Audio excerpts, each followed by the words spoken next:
बंदी छोड़ सतगुरु रामपाल जी परमेश्वर जी की जय हो।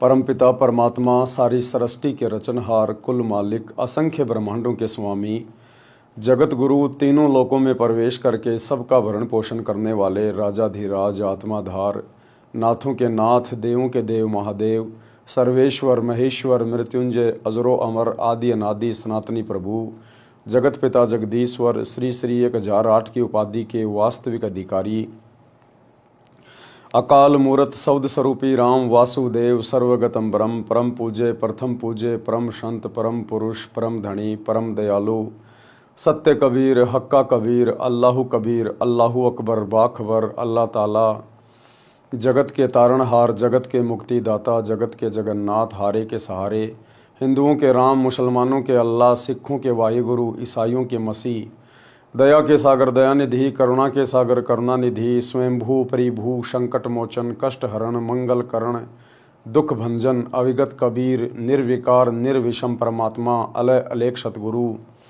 आदि अनादि सतगुरु, असली मर्यादा पुरुषोत्तम, असली राम, असली कृष्ण, असली घनश्याम, असली मुरारी, राजाओं के राजा, महाराजाओं के महाराजा, शहंशाहों के शहंशाह, सम्राटों के सम्राट, भगवानों के भगवान, अल्लाहों के अल्लाह, प्रभुओं के प्रभु, मसीहों के मसीह, सच्चे वाहिगुरु, बाबाओं के बाबा, पीरों के पीर, सेठों के सेठ, जगत सेठ, सावलसा सेठ, सर्वगुण संपन्न, अनंत कोटि कलाओं के स्वामी, अनंत कोटि ब्रह्मांडों के नायक, योगियों में महायोगी, ध्यानियों में महाध्यानी, सिद्धों में परम सिद्ध, ज्ञानियों में तत्व ज्ञानी, ब्रह्म ज्ञानी, महाज्ञानी, परम ज्ञानी, सर्वश्रेष्ठ ज्ञानी, विज्ञानी, युवा कबीर, समरथ कबीर, असमवात, अमित ओझा, सच्चे रहनुमा, करीम अल्लाह, सुभान अल्लाह, दुनिया के अंतिम पैगंबर, 8 सितंबर 1951 से गांव धनाना, जिला सोनीपत, हरियाणा, भारतवर्ष की पावन भूमि पे प्रकट रियल कल की भगवान श्री नारायण साकार हरि, श्री बाबा साहेब नूर अनंत परमात्मा, संत श्रोमणी सतगुरु रामपाल जी परमेश्वर जी के चरण कमल में साध संगति से जुड़े हुए देश विदेश से आप और हम सभी सत्सेवक भाई बहनों का अनंत कोटि दंडवत प्रणाम। सत्साई भाई और बहनों, दया परमपिता परमेश्वर जी की, सारी सृष्टि के मालिक सतगुरु रामपाल जी भगवान की, जिनके विशेष आशीर्वाद से, शुभ आशीर्वाद से, उन्हीं के कर कमल से लिखित पवित्र पुस्तक जीने की राह के ऊपर वीडियो बनाने की श्रृंखला जारी है। प्रत्येक वीडियो में आप और हम सभी भगत भाई बहनों को भक्ति मार्ग से संबंधित बहुत सारी बातें सुनने और जानने को मिल रही हैं। जो भगत भाई बहन सतगुरु रामपाल जी परमेश्वर जी से जुड़ना चाहते हैं, उनको भी अध्यात्म से संबंधित बहुत अच्छी अच्छी बातें सुनने को मिल रही हैं। तो भाई और बहनों, वीडियो बनाने की श्रृंखला में आज हमारा ये 19वें नंबर का वीडियो है। और आज की वीडियो में गुरुदेव भगवान ने बताया कि नाम दीक्षा लेने के बाद, सतगुरु के सतज्ञान को आत्मसात करने के बाद, भक्ति मार्ग पर कदम रखने के बाद भगत का स्वभाव कैसा होना चाहिए। क्योंकि नाम दीक्षा लेने के बाद भगत के नाम के साथ उसके गुरु का नाम जुड़ जाता है। अगर भगत की महिमा होगी तो उसके गुरु की महिमा होगी, अगर भगत की बेइज्जती होगी तो उसके गुरु की बेइज्जती होगी। इसलिए उपदेश लेने के बाद भगत ने किस प्रकार से अपने आचार विचार व्यवहार को बदलना चाहिए, अपनी क्रियाओं को बदलना चाहिए, किस प्रकार से अपने स्वभाव में परिवर्तन लेकर आना चाहिए। लोग देखें, सुने, बातें करें तो हमारा सीना गर्व से चौड़ा हो जाना चाहिए। जब लोग कहें कि देखो वो जा रहे सतगुरु रामपाल जी के भगत है। भाई भगत हो तो ऐसे, भाई स्वभाव हो तो इनके जैसा। कितनी गालियां दे लो, कितना ही उल्टा सीधा बोल लो, बंदे के असर ही नहीं पड़ता है, जड़ बन के खड़ा हो जाता है, पत्थर बन जाता है। और भाई ज्ञान की बातें बताता है, किसी के साथ ना फालतू में उठता ना बैठता, ना कोई गंदी राजनीति करता, ना फालतू में अपना समय बर्बाद करता, ना समाज से फालतू की यारी दोस्ती रिश्तेदारी निभाता है। भाई अपने मतलब से मतलब रहता है, अपनी भक्ति करता है और आराम से प्यार प्रेम से रहता है, ना किसी को दुख देता है, ना किसी को परेशान करता है, और सबको इज्जत से बोलता है, प्यार प्रेम से बोलता है। तो ये स्वभाव हो जाना चाहिए सतगुरु रामपाल जी के भक्तों का उपदेश लेने के बाद। क्योंकि हमारी हर क्रिया में फिर हमारे गुरुदेव भगवान का नाम जुड़ जाता है। कल को यदि हमने कोई कुकर्म किया, किसी के साथ लड़ाई झगड़ा किया, तो लोग सीधा यही कहेंगे कि देख वो रामपाल का भगत है, वो रामपाल को भगत है। बेइज्जती हमारे गुरुदेव की, तो वो भगत तो नरकगामी होगा, फिर नरकगामी, जिसकी किसी भी ऐसी क्रिया के कारण उसके गुरु को अपशब्द कहे। इसलिए हमने बहुत ही विचार करके भक्ति मार्ग पर आगे बढ़ना है और अपनी हर क्रियाओं को तथा अपने स्वभाव को चेंज करना होगा। तो आज की वीडियो में गुरुदेव ने हमें समझाया है कि भगत का स्वभाव कैसा हो।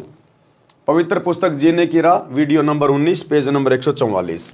भगत का स्वभाव कैसा हो। अनुराग सागर के पेज नंबर 6 से वाणी नंबर 7 से 17।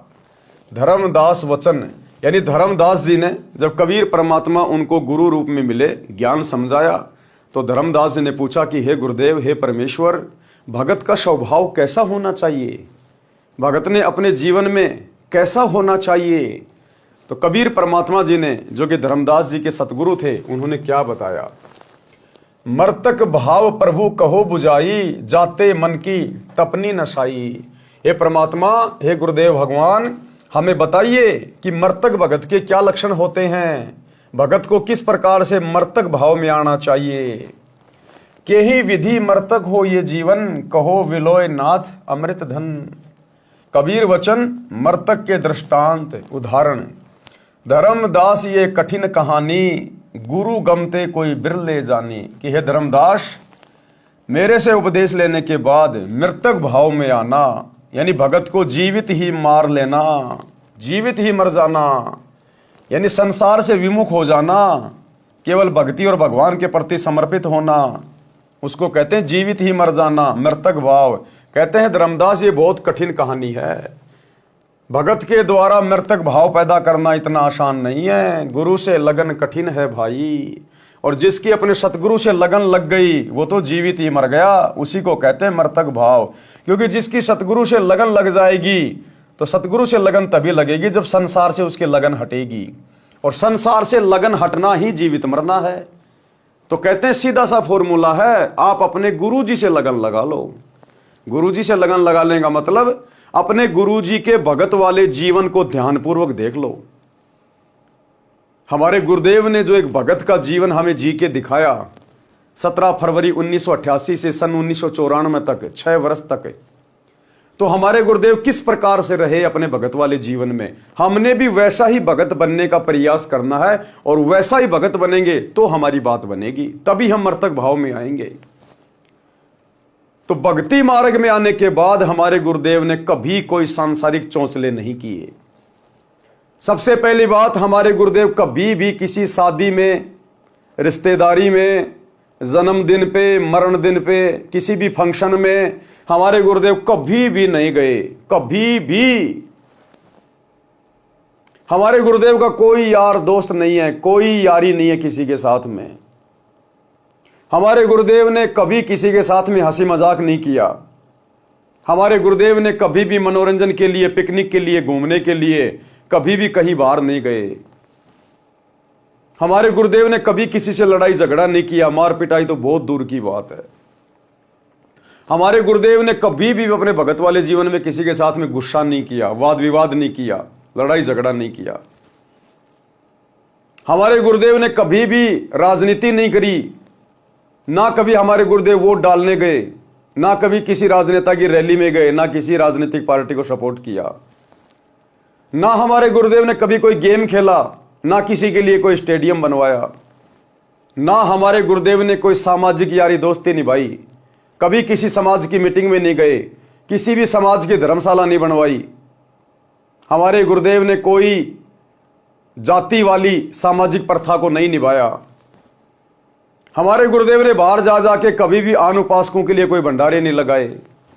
हमारे गुरुदेव ने कभी भी कोई दांतों का कैंप नहीं लगाया, आंखों का कैंप नहीं लगाया, देह दान का, रक्तदान का कैंप नहीं लगाया। हमारे गुरुदेव भगवान ने कभी भी आश्रमों में बकवादे नहीं करी, कभी आश्रमों में रंगोलियां नहीं बनाई, कभी भी आश्रमों को फूलों की तरह नहीं सजाया, मैरिज गार्डन की तरह नहीं सजाया। हमारे गुरुदेव ने कभी भी अपने आश्रम में कबीर जी का झोपड़ा नहीं बनाया, लहर तारा तालाब नहीं बनाया, जुलाहों का कुआं नहीं बनाया, कभी कोई प्रदर्शनियां नहीं लगाई। हमारे गुरुदेव मर्तक भाव में रहे कि इस गंदे लोक में और किस बात की सजावट, किस बात की खुशी। या तो गिन गिन के टाइम पास करना है, गिन गिन के टाइम पास रो रो के, कि ये परमात्मा कभी सौपन में भी कोई गलती ना हो जाए, आपके दिल को चोट ना पहुंच जाए। तो हमने उसी भाव से जीना पड़ेगा, अपने जीवन को ढालना पड़ेगा। मर्तक यानी आपने कभी भी सतगुरु रामपाल जी के जीवन में, जब से आप उनको जानते हो, आपने कभी भी उनको सामाजिक भाव में नहीं देखा, सांसारिक भाव में नहीं देखा, व्यर्थ में घूमते फिरते नहीं देखा। उसको कहते हैं मर्तक, जिसका इस संसार से कनेक्शन कट गया, उसको कहते हैं मर्तक। हमारे गुरुदेव कभी अपने गुरु भाइयों की बातों के ऊपर विश्वास करके कभी भी उन्होंने अपनी भक्ति का नाश नहीं किया, मर्यादा नहीं तोड़ी। हमारे गुरुदेव ने कभी किसी कोऑर्डिनेटर की बात नहीं मानी, दादा गुरु जी के समय भी तो थे। हमारे गुरुदेव ने ज्ञान को आधार बनाया। तो ये होता है मर्तक भाव, केवल अपने गुरु से नाता, गुरु के ज्ञान से नाता, दूसरा किसी से कोई रिश्तेदारी नहीं। कदम कदम पे ज्ञान को आधार बना के भक्ति मार्ग में आगे बढ़ना। तो ये सब कुछ हमने अपने गुरुदेव के भक्ति वाले, भगत वाले जीवन से समझना है। इसलिए कहते हैं गुरु से लगन कठिन है भाई। अगर मर्तक बनना है तो आपने अपने गुरुदेव के जैसा बनना पड़ेगा। गुरुदेव के प्रति समर्पित हो जाना, गुरुदेव की प्रत्येक मर्यादा में और आज्ञा में चलना, इसी को कहते हैं मर्तक बनना, मर्तक भाव। तो क्या कहा कबीर परमेश्वर जी ने धर्मदास जी से, धर्मदास ये कठिन कहानी कि धर्मदास मर्तक भाव पैदा करना भाई बहुत कठिन कार्य है, ऐरी गैरी आत्माओं के बस की बात नहीं है। गुरु गमते कोई बिरले जानी, भाई जिसके ऊपर सतगुरु की विशेष दया हो, रजा हो, वही आत्मा ये कठिन कार्य कर सकती है।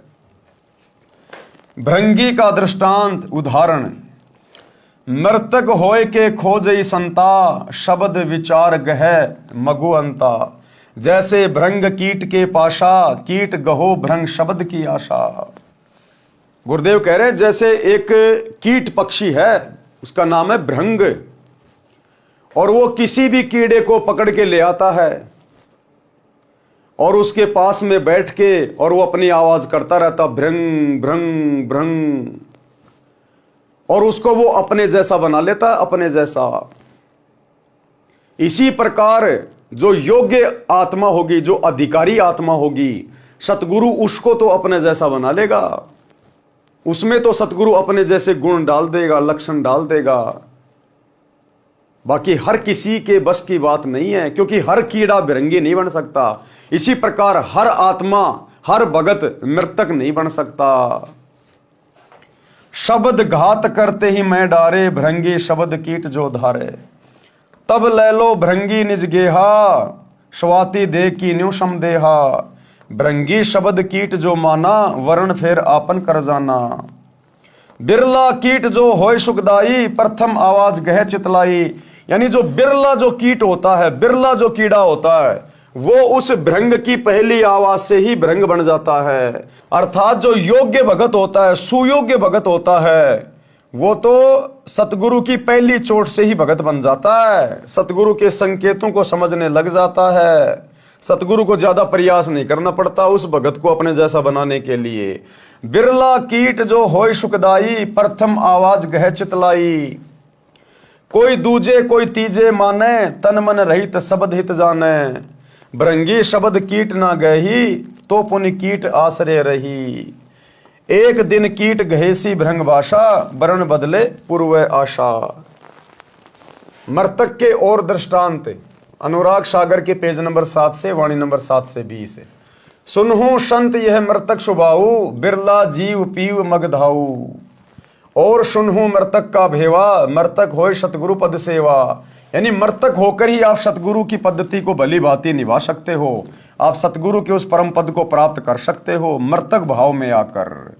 ये मान बड़ाई अहंकार, जाटों से गले में माला डलवा के घूमना, 2 कोडी के राजनेताओं की रैलियों में धक्के खाना, अपने स्वार्थों में लिप्त होकर गांव वालों के लिए स्टेडियम बनाना, भक्तों को लूटने ठगने के लिए आश्रम को मनोरंजन का केंद्र बनाना, वो कभी भी मर्तक भाव में नहीं आ सकते।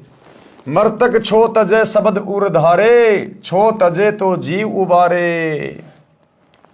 पृथ्वी का दृष्टांत फिर परमेश्वर ने बताया कि जिस प्रकार धरती, पृथ्वी, चाहे उसको कोई खोदो, चाहे कोई गड्ढा करो, चाहे कोई गंदगी डालो, चाहे कोई लैट्रिन डालो, पृथ्वी कभी कुछ नहीं बोलती, चसकती भी नहीं है। तो इसी प्रकार भगत को चाहे कोई इज्जत दे, चाहे कोई बेइज्जती करे, चाहे कोई अच्छा बोले, चाहे बुरा बोले, भगत के ऊपर कोई असर नहीं होना चाहिए। जस पृथ्वी के गंजन होई, चित अनुमान गहे गुण सोई। कोई चंदन कोई विष्टा डारे, कोई कोई कृषि अनुसारे। गुण अवगुण तिन सम कर जाना, तज विरोध अधिक सुख माना। ऊख का दृष्टांत यानी गन्ने को किस प्रकार से कोल्लू में डाला जाता है, उसको गर्म किया जाता है, किस प्रकार से उसका रस निकाला जाता है, वो चसकता भी नहीं है। तो एक के जैसा भगत ने बनना पड़ेगा, इतना सहनशील। औरों मर्तक भाव सुन ले हूं, निरखई परखी गुरु मग पग दे हूं। जैसे ईख किसान उगावे, रति रति कर दे कटावे। कोल्लू में पुनी ताही पिरावे, पुनी कड़ा में खूब उठावे। निज तनु दाहे गुड़ तब होई, बहुरी ताव दे खांड बिलोई। ताहू माही ताव पुंदीन्या, चीनी तबे कहावन लीन्या। चीनी होई बहुरत तंजारा, ताते मिश्री है नुसारा। मिश्री ते जब कंद कहावा, कहे कबीर सबके मन भावा। यानी इतना सहनशील। आगे परमेश्वर इनका सरलार्थ करके समझाएंगे हमें। यह विधि ते जो शिष करही, गुरु कृपया सहजे भव तरही। यानी इस विधि से अगर भगत अपने आप को भक्ति मार्ग पर लेकर चलेगा तो कहते हैं उसका मोक्ष हो पाएगा, अन्यथा वैसे नहीं होगा। भावार्थ अनुराग सागर पृष्ठ 6 पर लिखी पंक्ति नंबर 7 से 17 तक का भावार्थ है कि धनी धर्मदास जी ने परमेश्वर कबीर जी से विनय पूर्वक प्रश्न किया कि हे प्रभु, मुझे मर्तक का स्वभाव समझाओ, कैसा होता है, किस प्रकार जीवित मरना होता है। हे अमर परमात्मा, धर्मदास जी किसको कह रहे हैं अमर परमात्मा? अपने गुरु को, क्योंकि कबीर जी उस समय धर्मदास जी के सतगुरु के रूप में थे। तो अपने गुरु को क्या कह रहा? हे अमर परमात्मा, क्योंकि गुरु स्वयं कबीर होता है, अमर होता है, अविनाशी होता है। हम भी रोज अपने गुरुदेव को अमर परमात्मा कहते हैं, लेकिन हम ध्यान नहीं देते। रोज संध्या आरती के लास्ट में अवगुण किए घनेरे, फिर भी भले बुरे हम थारे। दास को जान के निपट नदान, मोहे बख्श दियो अविनाशी। हम रोज अपने गुरु जी को संध्या आरती में अविनाशी कहते हैं, लेकिन हम मानते नहीं, हमारे को विश्वास नहीं है कि हमारे गुरु जी अविनाशी हैं।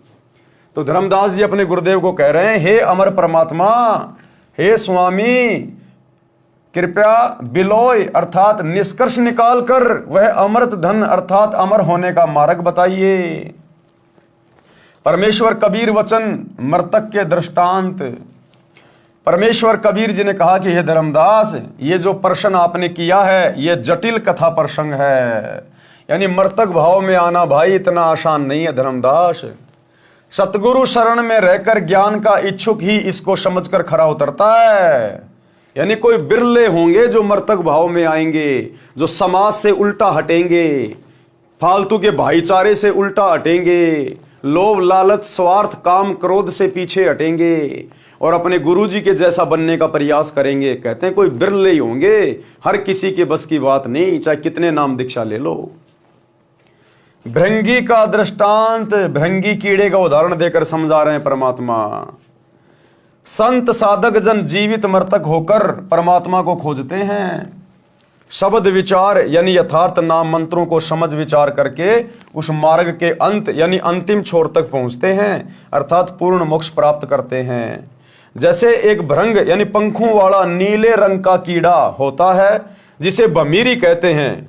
नीले रंग का मोटा सा कीड़ा होता है। बचपन में हम उसकी गर्दन में धागा बांध के और उसको यूं घुमाया करते थे और वो भी भी की आवाज करता था। अब पता चल रहा वो भृंगी कीड़ा था, जिसे भंबीरी कहते हैं, जिसको इंजनहारी आदि आदि नामों से जाना जाता है, जो भी की आवाज करती रहती है। वह अपना परिवार नर मादा के मिलन वाली विधि से उत्पन्न नहीं करती। वह एक कीट यानी कीड़े विशेष के पास जाती है, उसके पास अपनी भी भी की आवाज करती है। जो कीड़ा उसकी आवाज से प्रभावित हो जाता है उसको उठाकर पहले से तैयार किया मिट्टी के घर में ले जाती है। वह गोल आकार का 2 इंच परिधि का एक 2 मुख वाला गारा का बना होता है। फिर दूसरा तीसरा ले जाती है, फिर उनके ऊपर अपनी भी भी की आवाज करती रहती है। फिर ओस के जल को अपने मुख से लाकर उन कीटों के मुख में डालती है। उस बंबीरी यानी भृंग की बार बार आवाज को सुनकर वह कीट उसी रंग का हो जाता है तथा उसी तरह पंख निकल आते हैं। यानी वो बंबीरी, वो भृंगी जिसको अपने जैसा बनाती है, वो कोई अन्य कीड़ा होता है, उसकी प्रजाति का नहीं होता। क्योंकि वो बंबीरी कभी भी नर और मादा से बच्चे पैदा नहीं करती। वो अपनी भी की आवाज से अपने जैसे उनको बना लेती है। ठीक इसी प्रकार भाई और बहनों, आज यहां भक्ति मार्ग में उस बंबीरी की भूमिका में कौन है, उस भृंग कीड़े की भूमिका में कौन है? सतगुरु रामपाल जी, जो अपने सत्संग सुना सुना के, दीक्षा दे के, बार बार उनको ज्ञान दे के अपने जैसा बना रहे हैं, भगत बना रहे हैं। इसका मतलब जिस प्रकार वो बंबीरी सामान्य कीड़ा नहीं है, लेकिन सामान्य कीड़े को अपने जैसा बना लेती है, इसी प्रकार सतगुरु रामपाल जी हमारे जैसे सामान्य इंसान नहीं है, मानुष नहीं है। वो अपना ज्ञान देके, अपना नाम देके, वो हम सामान्य मनुष्यों को अपना जैसा बना लेते हैं। अर्थात सतगुरु यहां का नहीं है। सतगुरु माता के गर्भ से जन्म लेके नहीं आया। जिस प्रकार वो भृंगी मां के गर्भ से उत्पन्न नहीं होता, इसी प्रकार सतगुरु सतलोक का राजा है, शहंशाह है। वो तो अपने जैसा हमें बनाना आया है और अपने सत्संग रूपी आवाज से भी करके, ज्ञान सुना सुना के वो हमें अपने जैसा बना रहा है सतलोक ले जाने के लिए। वह आवाज भी उसी की तरह भी करने लगता है। यानी कुछ दिनों बाद फिर वो भगत भी अपने सतगुरु से ज्ञान लेकर उसी की तरह अन्य को समझाने लगता है। वह आवाज भी उसी की तरह भी करने लगता है, बंबीरी ही बन जाती है। इसी प्रकार पूर्ण संत अपने ज्ञान को बंबीरी की तरह बार बार बोलकर सामान्य व्यक्ति को भी भगत बना लेता है। फिर वह भगत भी सतगुरु से सुने ज्ञान को अन्य व्यक्तियों को सुनाने लगता है। जिस प्रकार हम सत्सेवक भाई बहन वीडियो बना बना के अपने ही गुरुदेव के द्वारा दिए गए ज्ञान आधार से, अपने ही गुरुदेव के आशीर्वाद से ये वीडियो बनाओ के हजारों की संख्या में अपने अन्य भगत भाई बहनों को भी समझा रहे हैं। पूरे संसार के लिए वीडियो बना रहे हैं, विश्व हित में वीडियो बना रहे हैं। हमारा भी संसार से कोई लेना देना नहीं है, यारी दोस्ती रिश्तेदारी हम सत्सेवकों की नहीं है। हम राजनेताओं की रैलियों में धक्के नहीं खाते, हम लड्डू जलेबी बर्फी के चक्कर में आश्रमों में धक्के नहीं खाते। हम अपने स्वार्थ के लिए दुनिया को खुश नहीं करते, स्टेडियम नहीं बनाते, जांच आरक्षण में नहीं जाते, गुंडों की सीबीआई जांच में नहीं जाते, लोगों की धर्मशाला नहीं बनवाते, लोगों के लिए फ्री में एम्बुलेंस नहीं चलाते, बसें नहीं चलाते, मजदूर बनकर रोडे नहीं बनवाते। क्योंकि हमारे को तो हमारे गुरुजी ने ज्ञान देके अपने जैसा बना लिया। हमें समाज से कोई लोभ लालच नहीं है, हमें किसी का कोई डर नहीं है, कोई भय नहीं है। क्योंकि हम कोई फर्जी आश्रम नहीं चलाते, हम कोई धार्मिक धंधा नहीं करते, तो हमें कोई भय भी नहीं है। हमने किसी की चापलूसी करने की भी जरूरत नहीं है, राजनेताओं के तलवे भी चाटने की जरूरत नहीं है। तो गुरुदेव ने अभी तक केवल सत्सेवकों को अपने जैसा बनाया है।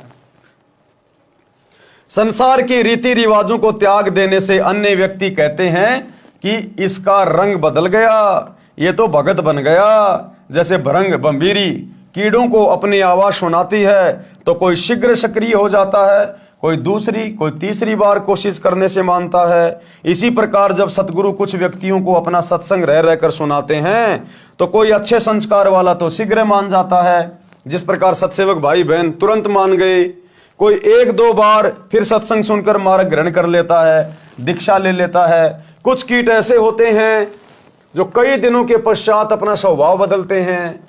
यदि वह कीट भृंगी नहीं बना है और उस भृंग कीट की शरण में रहा है तो अवश्य एक दिन परिवर्तन होगा। परमेश्वर कबीर जी ने कहा है कि हे धर्मदास, यदि शिष्य इसी प्रकार गुरु जी के विचारों को सुनता रहेगा तो उस भ्रंग कीट की तरह प्रभावित होकर सांसारिक भाव बदलकर भगत बनकर हंस दशा को प्राप्त होगा। लेकिन भाई और बहनों, यहां तो 30-30 साल से सतगुरु की शरण में रहने के बाद भी भगत नहीं बदल रहे। उनका वही स्वभाव, वही विचार, वही गंदी राजनीति के शौकीन। केवल सत्सेवकों पे दया हुई है पूज्य गुरुदेव भगवान की। ये परमात्मा उसी कीड़े को अपने जैसा बनाता है जो कीड़ा उस लायक होता है। पृष्ठ 7 से पंक्ति 7 से 20 तक का भावार्थ। कबीर जी ने कहा है, हे संतो। कौन कबीर जी? सतगुरु रामपाल जी कबीर जी। कबीर जी ने कहा है, हे संतो सुनो, ये मृतक का स्वभाव। इस प्रकार कोई बिरला जीव ही अनुसरण करता है। गुरुपद सेव बिरला कोई, जहां पर कृपया साहिब की होई। कोई बिरला भगत ही होगा जो अपने सतगुरु के जैसा बनने का प्रयास करेगा। दास गरीब कहे नर लोई, सतगुरु को चीन्ह बिरला कोई। इस प्रकार कोई बिरला जीव ही अनुसरण करता है। वह पीव यानी परमात्मा को प्राप्त करने का मग यानी मार्ग प्राप्त करता है। उपरोक्त यानी भ्रंग वाले उदाहरण के अतिरिक्त और सुनो मृतक का भाव, जिससे मृतक यानी जीवित मृतक होकर सतगुरु के पद यानी पद्धति के अनुसार साधना करता है। पृथ्वी का उदाहरण है। जैसे पृथ्वी में सहनशीलता होती है, इसी प्रकार पृथ्वी वाले गुण को जो ग्रहण करेगा वह जीवित मृतक है और वही सफल होगा। पृथ्वी के ऊपर कोई बिष्टा यानी टट्टी करता है, डालता है, कोई खेती करता है तो कोई चीर फाड़ करता है, कोई धरती पूजन करता है। पृथ्वी गुण अवगुण नहीं देखती, जिसकी जैसी भावना है वह वैसा ही करता है। यह विचार करके धरती विरोध न करके सुखी रहती है। इसी प्रकार भगत के साथ में, चाहे परिवार में, चाहे समाज में, चाहे काम धंधा करता है, वहां पे कोई कैसा ही व्यवहार क्यों ना करो, भगत को कितना ही ओछा मंदा क्यों ना बोले, भगत की कोई कितनी हंसी मजाक क्यों ना करे, कोई भगत का कितना सम्मान क्यों ना करे, ना वो सम्मान पाकर खुश होता है और ना किसी की गालियां खाकर भगत दुखी होता है। वो समभाव में रहता है। समभाव, लाभ में, हानि में, दुख में, खुशी में भगत के ऊपर कोई असर नहीं पड़ता, क्योंकि भगत इस गंदे संसार की वास्तविकता से परिचित हो जाता है अपने गुरु जी के ज्ञान से कि यहां पर मैं खुश हूं किस बात पे, यहां मैं खुशी मनाऊं किस बात की। इसलिए फिर भगत के ऊपर कोई असर नहीं पड़ता, क्योंकि वो मर्तक हो जाता है, मर्तक भाव में आ जाता है। अब मरने के बाद इंसान को चाहे कोई जलाओ, चाहे कोई उसकी पूजा करो, चाहे कोई उसको जमीन में गाड़ो, वो कुछ नहीं बोलता है। इसी प्रकार जब भगत अपने गुरुजी के ज्ञान को आधार बनाकर मर्तक भाव में आ जाएगा, तब परमात्मा उस भगत को आगे की यात्रा पे सफल करने के लिए आगे की शिक्षा और दीक्षा देता है। भावार्थ है कि जैसे जमीन सहनशील है, वैसे ही भगत का स्वभाव होना चाहिए। चाहे कोई गलत कहे कि ये क्या कर रहे हो, यानी अपमान करे, चाहे कोई सम्मान करे, अपने उद्देश्य पर दृढ़ रहकर भगत सफलता प्राप्त करता है। जैसे हम सत्सेवक भाई बहन, हमें हकीकत का पता है, हमें जड़ का पता है, सच्चाई का पता है, अपने गुरुदेव के मिशन का पता है। इसलिए हमारे खुद के भगत भाई बहन रात दिन हमारे पीछे पड़े रहते हैं। सतलोक आश्रम वाले हमारे ऊपर मुकदमे करवा रहे हैं, हमें जेल में भिजवा रहे हैं, हमारे को गालियां निकलवाते हैं, साथ संगतियों में आके मार पिटाई करते हैं, पता नहीं क्या क्या बोलते हैं, तुम गुरुद्रोही हो, गंदे नाले के कीड़े हो, नरक में जाओगे, फलाना दिखना। लेकिन हम मतवालों के ऊपर कोई असर नहीं पड़ता, कोई असर नहीं पड़ता। गुरुदेव कहते हैं, बेटा जब हाथी चलता तो कुत्ते हजारों भौंकते हैं, सैकड़ों भौंकते हैं, उस हाथी पे कोई असर नहीं पड़ता उन कुत्तों के भौंकने का। तो उसको कहते हैं मर्तक भगत। ईख यानी गन्ने का दृष्टांत। जैसे किसान ईख बीजता है, उस समय गन्ने के एक एक फुट के टुकड़े करके धरती में दबा देता है।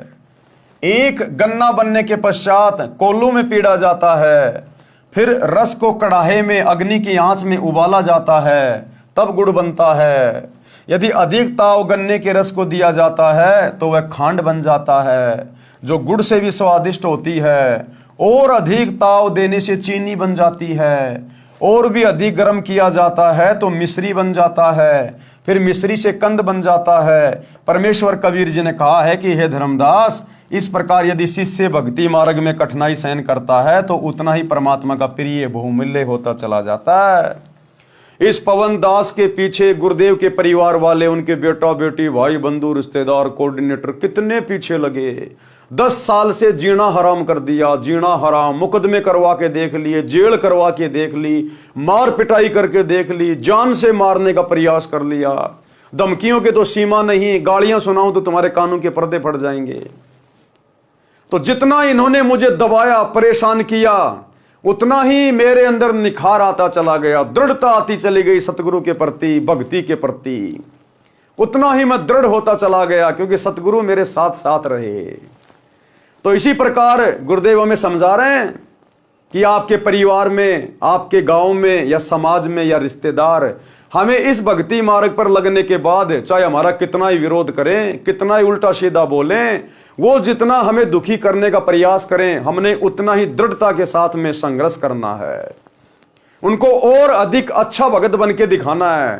अंत में उनको ये लगना चाहिए कि भाई हमने इस आदमी को बहुत दुखी किया, बहुत परेशान किया, लेकिन कभी इस आदमी ने हमारे को उफ तक नहीं कहा, कभी हमारे से लड़ाई झगड़ा करने का भी इसने प्रयास नहीं किया। अंत में आपके व्यवहार से उसके ऊपर वो छाप पड़नी चाहिए, वो असर पड़ना चाहिए आपके व्यवहार के कारण कि भाई भगत हो तो ऐसे। भाई एक दिन वो खुद ही शर्मिंदा हो जाएंगे अंत में, जब उनको ये ज्ञान समझ में आएगा। तो इस प्रकार से भाई और बहनों, दुनिया के दबाव से, प्रेशर से आप और हमने और अधिक दृढ़ होना चाहिए, संघर्ष की हिम्मत आनी चाहिए। क्यों? क्योंकि हम सत्य ज्ञान से जुड़े हैं, हम सतगुरु भगवान से जुड़े हैं। हमारा गुरु कोई ऐरा गहरा नथु बैरा नहीं है, कोई आचार्य शंकराचार्य नहीं है। हमारा गुरु सर्व सृष्टि का रचनहार है। तो कहते हैं सिर पर साई सत्य हैं, फिर तो को क्या भय रे। फिर डर किस बात का जब तेरा गुरु तेरा रक्षक बन के खड़ा है। फिर तो भगत ने आंख बंद करके आगे बढ़ना चाहिए। आगे गुरुदेव ने कबीर सागर के अनुराग सागर से कुछ वाणियों का समावेश किया है कि भगत किस प्रकार से मर्तक भाव में आता है। अनुराग सागर के पृष्ठ 8 तथा 9 का सारांश है कि साधक वही है जो अपनी सर्व इंद्रियों को संयम में रखता है, अपनी सभी इंद्रियों को संयम में रखता है। ये आंखें हमें गुरुदेव भगवान के दर्शन करने के लिए मिली हैं। इन आंखों को हमने अपने वश में रखना है। काल तो कोशिश करेगा इन आंखों से गंदी गंदी चीजें दिखाएगा, अश्लील चीजें दिखाएगा। मोबाइल खोलोगे आजकल पता नहीं क्या क्या आ जाता है, बिन बुलाए मेहमान की तरह। तो हमने संयम रखना है, हमने विचार करना है। ये काल का षड्यंत्र है जो मोबाइल में गंदी गंदी फिल्में आ रही हैं, नंगी नंगी फोटोएं आ रही हैं। ये काल का षड्यंत्र है। काल मुझे फंसाना चाह रहा है, मेरे मन को गंदा करना चाहता है काल। तो तुरंत हमने विचार कर लेना चाहिए कि ये काल का षड्यंत्र है, हटा इसको, हटा हटा हटाओ। आंखों से केवल अपने गुरुदेव के सत्संग देखने हैं, कानों से सुनने हैं, अपने गुरुदेव के दर्शन करने हैं। जिव्या तो वाये भली जो रटे हरि को नाम, नहीं तो काट के फेंक दो मुख में भलो ना चाम। इस जीव से हमने किसी को बुरा नहीं बोलना, कुवचन नहीं बोलने, झगड़ा नहीं करना, गालियां नहीं देनी। जीव का सदुपयोग करना है। ये परमात्मा की महिमा के लिए मिली है, मीठे वचन बोलने के लिए मिली है, भगत भाइयों को सच्चाई बोलने के लिए मिली है। ये हाथ वगैरह ये शुभ कर्म करने के लिए दिए भगवान ने, दान धर्म करने के लिए दिए हैं, आधीनी से हाथ जोड़ने के लिए दिए हैं। इन हाथों में सुमरणी पकड़ के मंत्र जाप करने के लिए दिए भगवान ने। इन हाथों का सदुपयोग करना है। इन हाथों से किसी के साथ में लड़ाई झगड़ा नहीं करना, मार पिटाई नहीं करनी, हाथों का दुरुपयोग नहीं करना। सारी इंद्रियों का हमने सदुपयोग करना है। इसलिए परमात्मा कहते हैं मर्तक भगत वो है जो अपनी सर्व इंद्रियों को संयम में रखता है। जैसा मिल जाए उसी में संतोष करे। रूप को देखकर, यानी किसी की शकल को देखकर, किसी के रंग को देखकर ना किसी की प्रशंसा करे, ना किसी को कुवचन कहे। भगत के लिए चाहे भगत कोई सांवड़ा हो चाहे गोरा हो, हमें गुरुदेव ने हकीकत बता दी इस शरीर की कि बेटा चाहे गोरा हो चाहे सांवड़ा हो, कोई ठिगना हो चाहे कोई 7 फुट का हो, इस शरीर में वो गोबर भरा है, टट्टी भरा है, थूक लार पेशाब मांस। भगत को सम भाव से सभी भक्तों के प्रति व्यवहार करना चाहिए। रूप को देखकर उस पर आकर्षित नहीं होवे और कुरूप को देखकर घृणा ना करे। दोनों को दिव्य ज्ञान की नजरों से देखे कि ऊपर का चाम गोरा या काला है, शरीर में हाड़ मांस सब एक जैसा है तथा जरा सा रोग होने पर गल जाता है, संडास बदबू मारने लगती है। इस प्रकार विवेक से भक्ति करे। यदि कोई सम्मान करता है, प्यार से बोलता है तो खुशी महसूस ना करे। अगर कोई भगत की बड़ाई करता है, चापलूसी करता है, तो भगत ने बिल्कुल भी प्रसन्न नहीं होना चाहिए, अंदर अंदर खुशी नहीं मनानी चाहिए। यह भी एक काल का जाल है बहुत बड़ा। इसीलिए दास सभी भाई बहनों को बार बार कहता है कि मेरी कोई बड़ाई ना किया करो, कभी भी मुझे महत्व ना दिया करो, मुझे अच्छा सा नहीं लगता। जो मेरे गुरुदेव की बड़ाई करता है, मेरे गुरुदेव की प्रशंसा करता है, तो मेरा खून ऑटोमेटिक ही बढ़ जाता है। यदि कोई सम्मान करता है, प्यार से बोलता है तो खुशी महसूस ना करें। यदि कोई कुबोल यानी कुवचन कहता है तो दुख ना माने। उनकी बुद्धि के स्तर को जानकर शांत रहें। तभी तो पिछले 10 साल से हम सत्सेवक भाई बहन सहन करते आ रहे हैं। साध संगतियों में आकर गुरुदेव के परिवार ने, इन कोऑर्डिनेटरों ने, आश्रम वाले भक्तों ने हमारे साथ में कितनी बदतमीजियां की, मार पिटाई, लड़ाई झगड़ा, पुलिस वालों को लेकर आ गए, पुलिस वालों को शराब पिला के भक्तों को पिटवा रहे हैं, मुकदमे करवा दिए, जेल में डलवा दिया, गालियों की सीमा नहीं। लेकिन किसी भी सत्सेवक भाई बहन के मुख से आपने एक भी गाली नहीं सुनी होगी, एक भी गाली। तो परमेश्वर अपने सत्सेवक बच्चों को धीरे धीरे साथ संगति से जोड़कर मर्तक भाव में ला रहे हैं।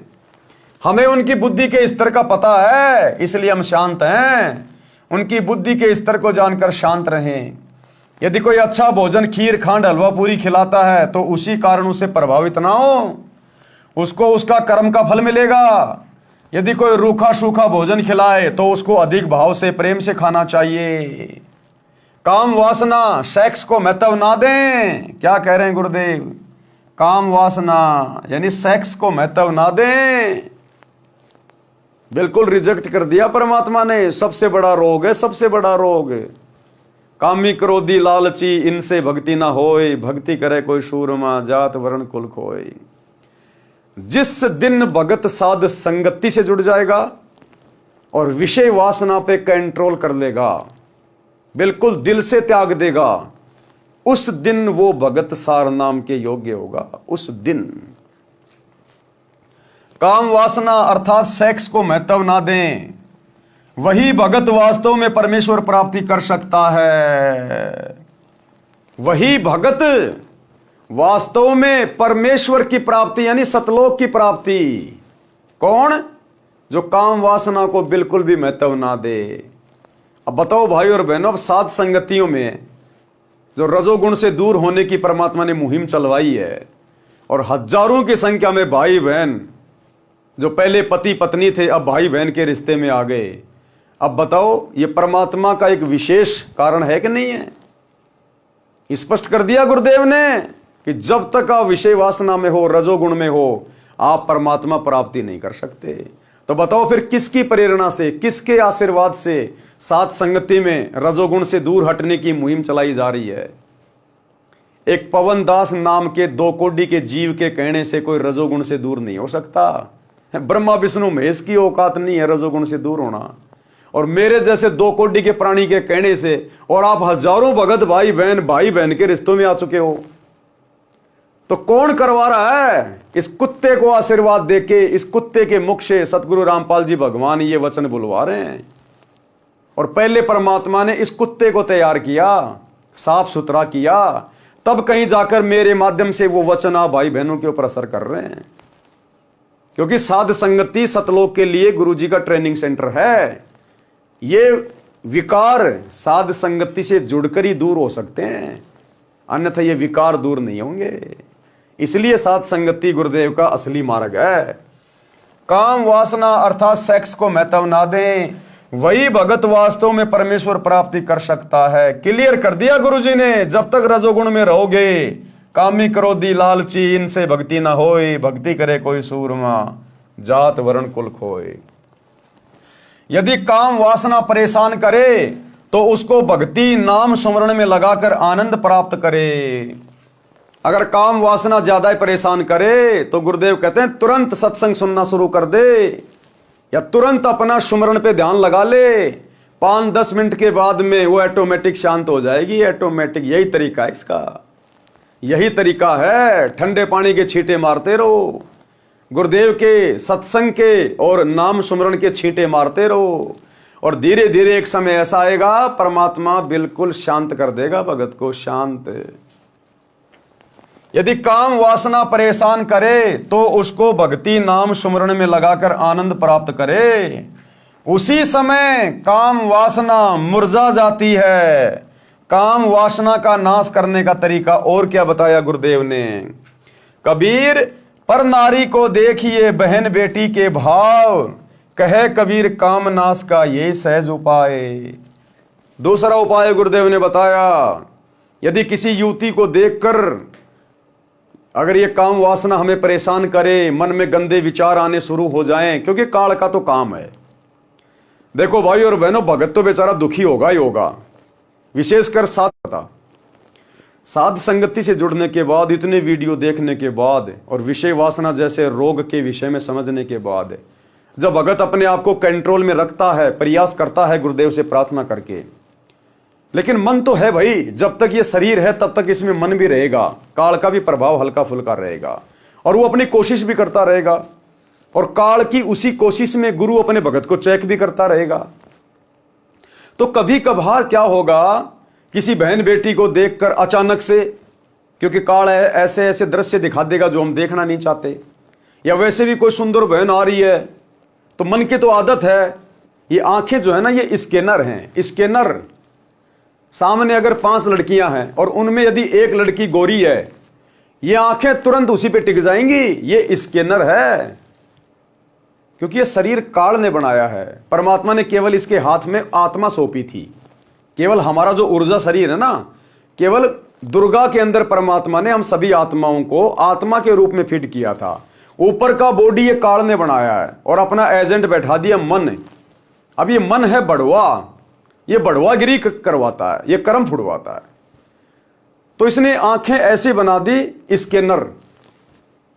कोई 5 गाड़ियां खड़ी हैं, एक बहुत अच्छी गाड़ी खड़ी है, महंगी चमचमा रही है, आंखें तुरंत उस पर जाके टिक जाएंगी।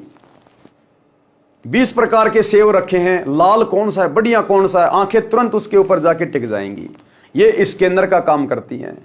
तो इसी प्रकार कोई सुंदर बहन, कोई आकर्षक बहन आ रही है, माता बहन, तुरंत ये आंखें एक बार जाएंगी उधर, ना चाहते हुए भी, भगत की भी जाती हैं। ये बात अलग है कि तुरंत परमात्मा का तत्व ज्ञान दीवार बन के खड़ा हो जाता है कि भगत जी अपना काम नहीं है भाई, ये तो मन की बकवाद है। तो साथ संगति से जुड़ने के बाद जब भगत बेचारा प्रयास करता है विषय वासनाओं से दूर हटने के लिए, तो काल प्रेरणा से, मन के प्रभाव से कभी कभार इस प्रकार की यदि कोई हमारे सामने घटना हो जाए, अचानक से हमारा ध्यान यदि चला जाए, क्योंकि मन तो भटकाने का काम करेगा, तो भगत को बेचारे को दुख होता है, अंदर से बड़ा दुख होता है कि मैंने क्यों देखा। वो देखना नहीं चाहता, उसको अब अच्छा नहीं लग रहा, लेकिन वो मन कोशिश कर रहा है कि मैं इसको कोशिश करूं इसको डगमग करने की। तो जैसे ही एकदम से नजर जाती है तो क्या होगा, अंदर से भगत दुखी होगा। आत्मा जो होती है ना, वो तुरंत क्या बोलेगी, अरे नहीं भगत जी अपना काम नहीं है, अरे नहीं नहीं नहीं नहीं। अंदर से भगत दुखी होता कि मैंने क्यों देखा। ऐसा महसूस होगा जैसे मेरा भक्ति बैलेंस डाउन होता जा रहा है, मेरा रिचार्ज खत्म हो गया उसको देखने मात्र से। भगत को बड़ा दुख होता है अंदर अंदर कि मैंने क्यों देखा, लेकिन वो भगत ने नहीं देखा, वो मन कोशिश कर रहा है भगत को डगमग करने की। तो परमेश्वर भी उसमें भगत की परीक्षा ले लेता है। फिर अगर मन ने कोशिश की, हमारी आंखें उधर गई, हमने देखा, और फिर हम मन लगा के देखने लग जाएं, हाँ भाई बहुत सुंदर है भाई, फिर हम गए काम से, फिर हम काम से गए। यदि हमारी आत्मा ने कोई विरोध नहीं किया और यदि हम मन की चाल में आके देखने लग गए, फिर हम गए काम से। इसका मतलब अभी आत्मा बहुत डाउन है, आत्मा बहुत डाउन है, मन तुम्हारा रिचार्ज है। तो जिस दिन सतगुरु की मर्यादाओं से हटकर ये काल हमसे कोई भी कैसा काम करवाए, प्रयास करे, और यदि हमारी आत्मा इसका विरोध करने लग जाए और आत्मा अंदर से दुखी हो कि ये क्यों हो रहा है, ऐसा नहीं होना चाहिए, गुरुजी ने मना कर रखा है, ये गलत बात है, तो समझो आप धीरे धीरे भगत बनने की प्रोसीजर में आगे बढ़ रहे हैं। आपके ऊपर सतगुरु के ज्ञान का असर हो रहा है, आपकी आत्मा रिचार्ज होके ऊपर उठ रही है, मन को रोक रही है, टोक रही है। तो ये पहचान होती है भाई और बहनों कि हमारी भक्ति चल रही है या फिर नहीं चल रही है। और कोई भी बकवाद वाला काम हो रहा है, कहीं कोई रागनी चल रही है, कोई फिल्मी गाना चल रहा है, हम भी पैर उठा के यूं करने लग गए। सामने से कोई बहन बेटी आ रही है, हम लगातार ही देखने लग गए। अरे पहली नजर तो जा सकती है, किसी पे भी जा सकती है, हमारे बस की बात नहीं है। अब देखना तो पड़ेगा, रोड पे चलेंगे तो कहते हैं पहली नजर इंसान की और दूसरी नजर फिर शैतान की। अगर पहली बार नजर गई और आत्मा ने कहा कि नहीं नहीं नहीं भगत जी क्या कर रहे हो, हटो यहां से, कुछ ही सेकंडों का काम होता है ये, जैसे देखा तुरंत नजरें हट जाएंगी हमारी, तुरंत गुरु जी का ज्ञान याद आ जाएगा। तो कहते हैं पहली नजर इंसान की, और यदि तूने उसमें इंटरेस्ट लेना शुरू कर दिया, दूसरी बार देखा, तीसरी बार देखा, मुड़ मुड़ के देखा उसकी ओर, फिर कहते हैं वो शैतान की नजर है, फिर काल का प्रभाव ज्यादा है। तो ये भगत का फॉर्मूला है अपने आप को चेक करने का। तो क्या कह रहे हैं गुरुदेव, उसी समय काम वासना मुरझा जाती है। कब? जब हम तुरंत गुरुदेव का सुमरण करने लग जाएं, कोई सत्संग सुनने लग जाएं। काम वासना नाश करने का अन्य तरीका, पर नारी को देखिए बहन बेटी के भाव, कहे कबीर काम नाश का ये सहज उपाय। जब भी मन बकवाद करे तो तुरंत सामने वाली को अपनी बहन या बेटी की दृष्टि से देखना चाहिए कि मेरे घर में भी तो मेरी माँ है, ऐसी तो है, इसके क्या कुछ अलग थोड़ी है। अरे इस बहन बेटी के कुछ अलग थोड़ी है, यही शरीर, यही स्तन, यही चेहरा, यही बाल, सब कुछ तो मेरी माँ के है, मेरी बहन के है, मेरी बेटी के है। जब घर में उनको देख के मेरे अंदर कोई आसक्ति नहीं आती, कोई विषय वासना नहीं जागती, तो ये भी तो मेरी बहन ही है। अरे हम सब सतलोक से तो आए हुए हैं, हम सब एक ही पिता की तो संतान हैं, ये भी तो मेरी बहन ही है। इस जन्म में नहीं हुआ तो क्या हुआ, सतलोक में तो मेरी बहन थी। इस जन्म से पहले ना जाने कितनी बार ये आत्मा मेरी बहन रह चुकी है, मेरी मां रह चुकी है। तो फिर गुरुदेव कहते हैं आपने इस भाव से भी इस मन पापी को रोकना चाहिए कि भैया सब एक जैसी हैं, ये भी मेरी बहन जैसी है, मेरी मां जैसी, इसमें क्या अंतर है बताओ। तो इस प्रकार से हमें थोड़ा प्रयास करना चाहिए। मोक्ष प्राप्ति का अन्य भाव, अनल यानी अलल पक्षी जैसा भाव। जैसे एक अनल पक्षी जिसको अलल पंख भी कहते हैं, आकाश में रहता था, अब नहीं रहता वो पक्षी। बहुत बड़ा बताया गुरुदेव ने, वो द्वापर युग तक था। उसके बाद में वातावरण में पोल्यूशन बहुत ज्यादा हो गया, जिस कारण से उसकी प्रजातियां नष्ट हो गई। वो हमेशा ऊपर आकाश में रहता था, उसके पंख बहुत बड़े बड़े बताए गुरुदेव ने, एरोप्लेन से भी बड़े बड़े पंख। वो एक बार अपने पंखों को फड़फड़ा के यूं कर लेता था तो कई दिनों तक वो वहीं पे स्थिर रहता था। वो तो परमात्मा की रजा है, मालिक ने जिसको जैसा कोई गुण दे रखा वो तो वैसा ही होगा। और वो 5-5 हाथियों को एक बार में धरती से अपने पंजों में दबा के, चोंच में भर के और ऊपर लेके उड़ जाता था। इतना भारी पक्षी था वो द्वापर के अंत तक था। उसके बाद फिर वो पक्षी धीरे धीरे विलुप्त हो गया, क्योंकि पृथ्वी पर धीरे धीरे जंगल भी नष्ट हो गए। अब वो अंडा देता था वहां पर जहां पर केले के पेड़ होते हैं बहुत ज्यादा। अब आगे चल के लोगों ने जंगल काट दिए, जंगल हो गए नष्ट। अब वो अंडा ऊपर से गिरे, गिरते ही बेचारा फूट जाए, वो अलल पक्षी का बच्चा बेचारा वहीं मर जाए। तो जिस कारण से वो प्रजाति नष्ट हो गई। जैसे एक अनल पक्षी आकाश में रहता था, ये पक्षी अब लुप्त हो चुका है। इसके 4 पैर होते थे, आगे वाले छोटे और पीछे वाले बड़े। इसका आकार बहुत बड़ा होता था, लंबे लंबे पंख होते थे। पूरा पक्षी यानी युवा पक्षी 4 हाथियों को एक साथ उठाकर आकाश में अपने परिवार के पास ले जाता था। अब सोचो 4-4 हाथियों को जो पक्षी एक बार में लेके उड़ जाए, वो कितना बड़ा होगा, कितना ताकतवर होगा। अनल पक्षी ऊपर वायु में रहता था, वहीं से मादा अनल अंडे उत्पन्न कर देती थी। वह अंडे उस स्थान पर छोड़ती थी जहां केले का वन होता था। केले एक दूसरे में फंसकर गहरा वन बना लेते थे। हाथियों का झुंड, समूह यानी सैकड़ों हाथी भी केले के वन में रहते थे, क्योंकि हाथी केले के पेड़ को खा जाता है तथा केले के पेड़ों पर ही लेट जाता है, मस्ती करता रहता है। अलल पक्षी का अंडा वायुमंडल से गुजरकर नीचे पृथ्वी तक आने में हवा के घर्षण से पककर बच्चा तैयार हो जाता था। यह प्रोसीजर है जो परमात्मा ने सेट कर रखी है कि जैसे ही आकाश से वो अंडा मादा छोड़ेगी, वो अंडा नीचे आएगा और नीचे आते समय बीच में हवा के घर्षण से वो अंडा पक जाता था, बच्चा उसमें तैयार हो जाता था। वह अंडा केले के पेड़ों के ऊपर गिरता था। केले के पेड़ों की सघनता के कारण वह अंडा क्षतिग्रस्त नहीं होता था, अर्थात उसको कोई नुकसान नहीं पहुंचता था। केवल इतनी गति से केले के पेड़ों को तोड़कर पृथ्वी पर गिरता था कि अंडा फूट जाए। अंडे का आकार बहुत बड़ा होता था, उसका कवर भी सख्त मजबूत होता था। बच्चे के बचाव के लिए अंडे के कवर तथा बच्चे के बीच में गद्देदार पदार्थ होता था, जो पृथ्वी के ऊपर गिरते समय बच्चे को चोट लगने से बचाता था। देखो, इस परमात्मा ने हर प्राणी की सुरक्षा का इंतजाम कर रखा है। ये बंदी छोड़ने हर प्राणी की। अनल पक्षी का बच्चा पृथ्वी पर अन्य पक्षियों के बच्चों के साथ रहता था। यानी परमात्मा हमें उदाहरण दे रहे हैं, भूलना नहीं चाहिए कि भगत ने कैसा होना चाहिए, मर्तक भगत के क्या लक्षण हैं। तो एक उदाहरण है अनल पक्षी के बच्चे का। अब वो बच्चा अपने माता पिता से ऊपर से नीचे आया। अब उस बच्चे को यह भी नहीं पता, क्योंकि अंडा तो नीचे आके फूटा, अब उसको तो यह भी नहीं पता तेरे माता पिता कौन है, कहां है, लेकिन ऑटोमेटिक उसका ध्यान ऊपर अपने माता पिता की तरफ रहता है। एक क्षण भी वो बच्चा ध्यान से दूर नहीं होता। वो बाकी जंगल में बाकी पक्षियों के साथ में खेलता है, रहता है, खाता है, लेकिन उसकी सुरती ऊपर रहती है कि ये मेरा देश नहीं है, ये मेरे रहने की जगह नहीं है, मुझे यहां नहीं रहना, मुझे एक दिन जाना है मेरे माता पिता के पास।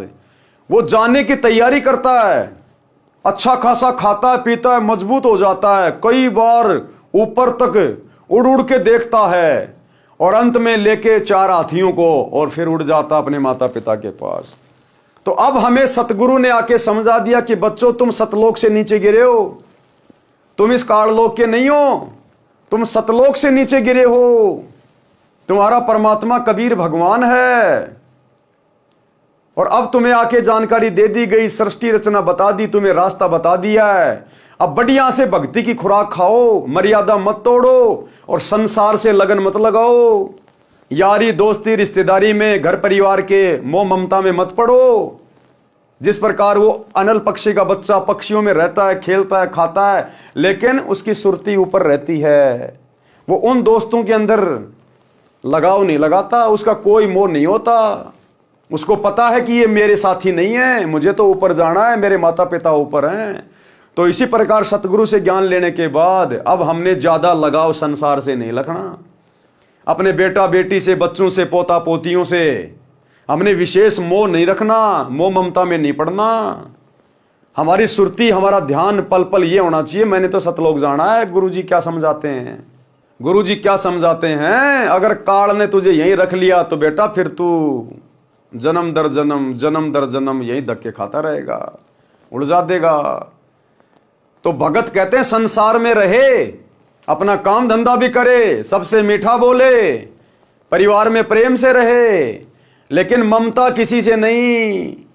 सुरती हमेशा सतलोक की तरफ कि मुझे तो मेरे परमात्मा के पास जाना है, मेरे गुरुदेव के पास जाना है, मैंने तो सतलोक में जाना है, ये मेरा देश नहीं है। तो इस प्रकार से अनल पक्षी का बच्चा पृथ्वी पर अन्य पक्षियों के बच्चों के साथ रहता था, उनसे मिलकर उड़ता था, परंतु उसकी अंतरात्मा ये मानती थी कि ये मेरा घर यानी परिवार नहीं है। और हमने ज्ञान आधार से गुरुदेव के सत्संगों से विचार करना है, और हकीकत है कि ये काल लोक हमारा परिवार नहीं है, हम तो सतलोक से आए हैं, सतलोक से, और हमने सतलोक में ही जाना है।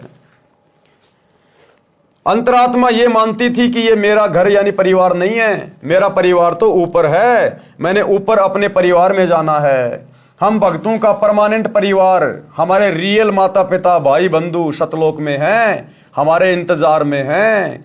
आज जो हमारा परिवार है यहाँ पर, ऐसे ऐसे तो ना जाने अरबों खरबों हमारे परिवार बन चुके हैं। यहाँ के परिवार तो यही मिट्टी में मिल जाते हैं। हमारा अविनाशी परिवार, शाश्वत परिवार सतलोक में हमारा इंतजार कर रहा है कि बच्चा खेलने गया था, अभी तक आया क्यों नहीं। इच्छा रूपी खेलन आया, ताते सुख सागर नहीं पाया। जैसे बच्चा 2-4 घंटे माता पिता की आंखों से ओझल हो जाए, यार दोस्तों के साथ में कहीं खेल रहा हो, तो माता पिता को चिंता हो जाती है कि बहुत देर हो गई, बेटा आया क्यों नहीं, कहाँ खेलने चला गया। तो गुरुदेव कहते हैं जब तुम सतलोक में जाओगे ना, और जो तुम अपने परिवार से बिछुड़ के यहाँ आ चुके हो, असंख्य जन्म हो गए तुम्हें यहाँ, जब तुम वापस जाओगे तो तुम्हारे माता पिता को, भाई बहनों को ऐसा लगेगा जैसे ये तो घंटे 2 घंटे के लिए खेलने गया था कहीं। कहते हैं इच्छा रूपी खेलन आया, ताते सुख सागर नहीं पाया। तो हमारा ओरिजिनल परिवार सतलोक में है, ये तो नकली परिवार है ना। माता पिता मिलने से पहले हमें पता था कि हमारे माता पिता होंगे, पिछले जन्म में कौन थे माता पिता और कब तक रहेंगे ये भरोसा नहीं, और मरने के बाद ये किसके माता पिता बनेंगे ये कोई भरोसा नहीं। तो काहे का परिवार है ये। परमात्मा कहते हैं जब तक इस परिवार में है, तेरा पिछला कोई संस्कार है, भक्ति करेगा परमात्मा उसको भी हल्का करेगा। और एक इंसान होने के नाते प्यार प्रेम से, बुद्धि विवेक का इस्तेमाल करके तू भी शांति से रह, दूसरे को भी शांति से जीने दे, और एक अच्छे से अपना टाइम पास करके और मुख्य अपनी भक्ति करके और सतलोक चलने की तैयारी कर। ये परिवार तेरी भक्ति में एक प्रकार से सहायक है। अगर प्यार प्रेम से रहेगा, घर वाले बढ़िया खाना देंगे, तेरे कपड़े धोएंगे, तू उनके लिए काम धंधा कर, 2 पैसे उनको कमा के दे, उनका भी काम चल रहा है, तेरा भी काम चल रहा है, और ज्यादा ज्यादा भक्ति करके यहां से निकल। परंतु उसकी अंतरात्मा ये मानती थी कि ये मेरा घर परिवार नहीं है, मेरा परिवार तो ऊपर है, मैंने ऊपर अपने परिवार में जाना है, ये मेरा संसार नहीं है। वह जब युवा हो जाता है तो हाथियों के झुंड पर झपट्टा मारता था, 4 हाथियों को चारों पंजों से उठाता था तथा एक हाथी को चोंच से पकड़कर उड़ जाता था, अपने परिवार के पास चला जाता था, साथ में उनके लिए भोजन भी ले जाता था। कबीर परमेश्वर जी ने सटीक उदाहरण बताकर भगत को मार्गदर्शन दिया है कि आप इस संसार के स्थायी वासी नहीं है। गुरुदेव ने सृष्टि रचना बता के सारा भेद खोल दिया। साहेब ने भेद दिया सब खोल अपनी सतलोक राजधानी का, कि बच्चों ये काल का 21 ब्रह्मांड तुम्हारा स्थायी घर नहीं है, ये तो जेल है, सतलोक की जेल। जो सतलोक में गलती करता है उसको यहाँ पर सजा मिलती है, इसलिए तुम यहाँ सजा भोगने के लिए आए हो, ये तो जेल है। और जेल में वो सुख वो आनंद नहीं हो सकता जो घर में होता है। इसलिए अब अपने घर चलो सतलोक। आपको ये छोड़कर जाना है, आपका परिवार ऊपर सतलोक में है, आप इस पृथ्वी के ऊपर गिरे हो। तत्व ज्ञान प्राप्त भगत के मन की दशा उस अनल पक्षी के बच्चे जैसी होनी चाहिए। जब तक सतलोक जाने का समय नहीं आता तो सांसारिक व्यक्तियों के साथ मिलकर शिष्टाचार से रहो, यानी अपने मतलब से मतलब रखो। जबरदस्ती का भाईचारा नहीं निभाना कि उनकी धर्मशाला बनवा दूं, उनका स्टेडियम बनवा दूं, वो मेरे गले में माला डालेंगे, मेरे मान सम्मान करेंगे, ये नहीं। जमीन में गाड़े जाओगे, जमीन में। प्यार प्रेम और शिष्टाचार का मतलब है अपने मतलब से मतलब रखो, जबरदस्ती किसी के अंदर मत घुसना। कोई सामने से आ रहा है, प्यार प्रेम से बोलो, झुक के नमस्कार कर लो। फालतू में उठना बैठना नहीं, एक दूसरे की निंदा चुगली नहीं करनी, फालतू का भाईचारा नहीं निभाना। परमात्मा कहते हैं दुनिया से ती दोस्ती पड़े भजन में भंग, एका एकी राम से या साधु के संग। सुनिए कबीरा दुनिया से ती दोस्ती ओए भजन में भंगे, एका एकी राम से कै साधु के संगे। बिना सत्संगी के पास बैठने में भी आपको पाप लगेगा, आपका भजन भंग हो सकता है। तो इसलिए बताया या तो अपने सत्संगी दौरे जा बैठे या फिर अपना नाम पर लगा रहे। अगर आप किसी दूसरे के पास बैठोगे हुक्का पाड़ पे तो जान देने का लो पी लो मेरे यार, तो उन्होंने कहेगा ना मन तो छोड़ दिया। क्यों क्या हो गया भाई, नाम ले लिया, ओ तुरे सोचू खा कर बिल्ली नो गया आज करन चाली। यानी 36 ताने मारेगा और फिर नो कहेगा भाई काल न तो रोटी भी छुटवाओगे तेरी, यू नारा सत्संग देखा। तो आपके मन में विक्षेप हो सकता है, 1 दिन में, 2 दिन में, 3 दिन में तो जरूर अपना रंग वो चढ़ा कर मानेगा।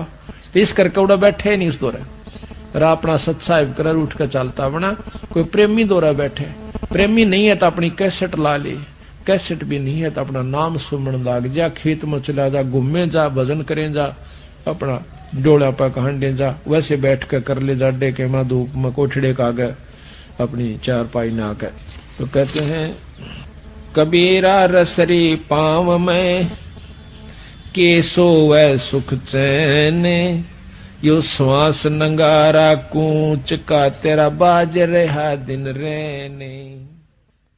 तो इस प्रकार भाई और बहनों, हमने गुरुदेव के प्रत्येक वचन को आधार बनाकर और भक्ति मार्ग पे सावधानी से चलना है। चलते समय इनमें कोई लगाव नहीं रहना चाहिए। अब चलते समय लगाव तो उस समय नहीं बनेगा जब हम जीते जी कोई विशेष लगाव नहीं बनाएंगे। कोई हमारा बेस्ट फ्रेंड नहीं होगा तो चलते समय बेस्ट फ्रेंड याद आएगा नहीं। भगत का कोई फ्रेंड होता ही नहीं। बच्चों में, बेटा बेटी में, पोता पोतियों में हमारा कोई विशेष मोह ममता नहीं होगी तो चलते समय कोई विशेष लगाव बनेगा नहीं। और बेटा बेटियों में उलझा रहा, उनको मास्टर हेडमास्टर बनाने की चिंता में लगा रहा, पोता पोतियों को चिपका के रहता है छाती से 24 घंटे, हाय मेरा लल्ला, हाय मेरा पिल्ला। भाई वो लल्ला पिल्ला अंत समय में यहीं पे उलझा के रख लेंगे। तेरी जिम्मेदारी है बुढ़ापे में उनको खिला, धूप में बैठ के आराम से। अब खिलाएगा नहीं तो तेरे को टुकड़े नहीं मिलेंगे, तो बस उनको खिला, वो मजदूरी कर, नौकरी कर, उनको चुम्मा चाटी ज्यादा मत कर, आवश्यकता से ज्यादा उनको सिर पे मत चढ़ा। ये लल्ला पिल्ला अंत में यही रोक के रख लेंगे। तो परमात्मा कहते हैं अपनी जिम्मेदारियों तक सीमित रहो, बाकी अपना सुरती अपने परमात्मा में रखो। चलते समय इनमें कोई लगाव नहीं रहना चाहिए। अपनी नाम सुमरण की कमाई तथा पुण्य धर्म की कमाई साथ लेकर उड़ जाना है। अपने परिवार के पास अपने निज घर सतलोक में जाना है। अनुराग सागर के पेज नंबर 152 का सारांश। इस पृष्ठ पर परमेश्वर ने शरीर के अंदर का गुप्त भेद बताया है।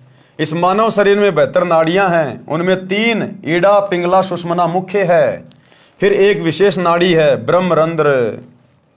परमेश्वर कबीर जी ने बताया है कि धर्मदास मन ही ज्योति निरंजन है। सारी बकवाद कौन करवाता है? मन। ये मन ही काल है, मन ही ज्योति निरंजन है। और मन के ऊपर कंट्रोल हो, यही सतगुरु चाहते हैं कि हम अपने मन पे कंट्रोल करें। जब मन पे कंट्रोल होगा तभी हम काम, क्रोध, लोभ, मोह, अहंकार वाली स्थिति से दूर हट सकते हैं। और इससे हटे बिना हम भगत नहीं बन सकते। और यह हटेगा गुरु को परमात्मा मानकर भक्ति करने से, गुरु के प्रति समर्पित होकर भक्ति करने से। परमेश्वर कबीर जी ने बताया है कि धर्मदास मन ही ज्योति निरंजन है। इसने जीव को ऐसे नचा रखा है जैसे बाजीगर बंदर को नचाता है। इस शरीर में 5 तत्व, 25 प्रकृति तथा 3 गुण काल के 3 एजेंट हैं। जीव को धोखे में रखते हैं। इस शरीर में काल निरंजन तथा जीव दोनों ही मुख्य भूमिका में हैं। काल निरंजन मन रूप में सब पाप करवाता है, पाप जीव के सिर रख देता है। अनुराग सागर के पेज नंबर 153 का सारांश। काल ने ऐसा धोखा कर रखा है कि जीव परमेश्वर को भूल गया है। लेकिन भाई हमें तो गुरुदेव ने समझा दिया। आकर परमेश्वर ने सृष्टि रचना के माध्यम से पूरी जानकारी दे दी कि मन कौन है, क्या भुला दिया, क्या तुम्हें याद रखना चाहिए था, क्या याद करोगे तब तुम जाकर सफल होगे। मन कैसे पाप पुण्य करवाता है। मन ही काल कराल है, यह जीव को नचाता है। सुंदर स्त्री को देखकर उससे भोग विलास करने की उमंग मन में उठाता है। मन में गंदी भावना, अश्लील भावना कौन उठाता है? मन। ये काल किसी सुंदर बहन बेटी को पहले दिखाएगा, फिर उसके प्रति आकर्षण पैदा करेगा, मन में गंदे गंदे अश्लील भाव पैदा करेगा। क्यों? क्योंकि इसकी यही तो खुराक है। अरे इसको यही तो श्राप लगा है मैल खाने का, ये गंध खाने का ही तो इसको श्राप है। तो ये हमसे अपना भोजन तैयार करवाता है, हमारे अंदर ये नकारात्मक विचार पैदा करेगा। हमारे अंदर ये कुविचार पैदा करवाएगा अपनी खुराक तैयार करवाने के लिए। ये किसी को मान बढ़ाई में डाल देगा, जीव बड़ा खुश होगा, फूल जाएगा, वो भी इसकी खुराक तैयार हो रही है। वो मान बढ़ाई, वो वासना, वो भी इसकी खुराक तैयार हो रही है। किसी बहन बेटी को देखकर मन में गंदे विचार आते हैं, उसके साथ में गलत हरकत करने की सोचता है, वो मैल जमा हो गया, वो गंदी वासना, वो इसकी खुराक है। कोई दुख में बहुत ज्यादा दुखी हो गया, वो दुख भी वासना है। इसलिए परमात्मा कहते हैं भगत ने हर समय समभाव में रहना चाहिए, लाभ में, हानि में, दुख में, सुख में। अगर आप दुख में दुखी हो गए तो भी आप काल की खुराक तैयार कर रहे हो, सुख में अगर मान बढ़ाई में आ गए तो भी आप काल की खुराक तैयार कर रहे हो। मन में गंदे विचार, नकारात्मक सोच आ गई तो भी काल की खुराक है। किसी से राग द्वेष ईर्ष्या निंदा चुगली तो भी काल की खुराक है। इसलिए गुरुदेव कहते हैं भगत ने जीवित ही मर जाना चाहिए, तो खुराक तैयार होगी नहीं। अपनी भक्ति में मन लगाना चाहिए तो खुराक तैयार होगी नहीं। सुंदर स्त्री को देखकर उससे भोग विलास करने की उमंग मन में उठाता है। स्त्री भोग कर आनंद मन यानी काल निरंजन ने ले लिया, पाप जीव के सिर रख दिया। अब ये काल श्री कृष्ण जी में प्रवेश करके उन 1008 औरतों के साथ में संभोग किया करता था, उन गोपियों के साथ में संभोग किया करता था, कुब्जा के साथ में संभोग किया। तो वो आनंद तो ले लिया इस काल ने, मन ने, और वो पाप कर्म धर दिए श्री कृष्ण जी के सिर पे। अब वो भोगेगा। वर्तमान में सरकार ने सख्त कानून बना रखा है, यदि कोई पुरुष किसी स्त्री से बलात्कार करता है तो उसको 10 वर्ष की सजा होती है। यदि नाबालिग से बलात्कार करता है तो आजीवन कारागार की सजा होती है। आनंद 2 मिनट का मन की प्रेरणा से तथा दुख पहाड़ के समान। इसलिए पहले ही मन को ज्ञान की लगाम से रोकना हितकारी है। लेकिन भाई कोई कितनी बात बना लो, ये मन रुकेगा सतगुरु रामपाल जी की भक्ति से। दूसरा भाई चाहे ब्रह्मा विष्णु महेश की गोद में जाके बैठ जाना, उनका बेचारों का खुद का मन ही उनके वश में नहीं है। तुम्हारा मन कहां से शांत कर देंगे? ये मन रुकेगा उसकी शरण में जाने से जो मन के अधीन नहीं है। मन जिसका गुलाम है, तो ये मन सतगुरु रामपाल जी भगवान का गुलाम है, उसका नौकर है। इस समर्थ की शरण में आने से इस मन के ऊपर अंकुश लगता है। अनुराग सागर के पेज नंबर 154 का सारांश है। पराये धन को देखकर मन उसे हड़पने की प्रेरणा करता है, चोरी करके जीव को दंड दिलाता है, पर निंदा, पर धन हड़पना ये पाप है। काल इसी तरह जीव को कर्मों के बंधन में फंसा कर रखता है। संत से विरोध तथा गुरुद्रोह ये मन रूप से काल ही करवाता है, जो घोर अपराध है। निरंजन चरित्र काल का जाल। परमेश्वर कबीर जी ने बताया है कि धर्मदास, मैं तेरे को धर्म यानी धर्मराय काल का जाल समझाता हूं। काल निरंजन ने श्री कृष्ण में प्रवेश करके गीता का ज्ञान दिया, उसको कर्म योग उत्तम बताकर युद्ध करवाया, ज्ञान योग से उसको भ्रमित किया। अर्जुन तो पहले ही नेक भाषा बोल रहा था, जो ज्ञान था, कह रहा था कि युद्ध करके अपने ही कुल के भतीजे, भाई, साले, ससुर, चाचे, ताऊ को मारने से अच्छा तो भीख मांगकर निर्वाह कर लेंगे। मुझे ऐसे राज्य की आवश्यकता नहीं जो पाप से प्राप्त हो। उसको डरा धमकाकर युद्ध करवाकर नरक का भागी बना दिया। ज्ञान योग का बहाना कर कर्म योग पर जोर देकर महापाप करा दिया। अनुराग सागर के पेज नंबर 155 का सारांश। धर्मदास जी ने प्रश्न किया कि हे प्रभु, आपने काल जाल समझाया, अब ये बताने की कृपा करें कि जीव को आपकी प्राप्ति के लिए क्या करना चाहिए। कि हे परमात्मा, हे गुरुदेव, आपने काल का जाल तो समझा दिया कि ये कैसे कैसे मन के माध्यम से जीव को ठगता है। अब ये भी बताओ कि परमात्मा की प्राप्ति के लिए, पूर्ण मोक्ष प्राप्ति के लिए भगत को किस प्रकार से भक्ति करनी चाहिए, भगत के क्या लक्षण होने चाहिए, क्या उसका स्वभाव होना चाहिए। सतगुरु कबीर जी वचन। तो गुरुदेव भगवान ने क्या बताया? भगत के 16 गुण अर्थात आभूषण, रियल आभूषण, रियल गहने वो हैं जो गुरुदेव अब भगत के 16 गुण बताने जा रहे हैं। हमने उन गुणों को अपने ऊपर धारण करना है। वो हमारे रियल आभूषण हैं। ये सोने चांदी के आभूषणों से हमारा काम नहीं बनेगा, उल्टी हमारी बात बिगड़ जाएगी। जो रियल आभूषण हैं हमने उनको धारण करना है। परमेश्वर कबीर जी ने कहा कि हे धर्मदास, भवसागर यानी काल लोक से निकलने के लिए भक्ति की शक्ति की आवश्यकता होती है। परमात्मा प्राप्ति के लिए जीव में 16 लक्षण अनिवार्य हैं।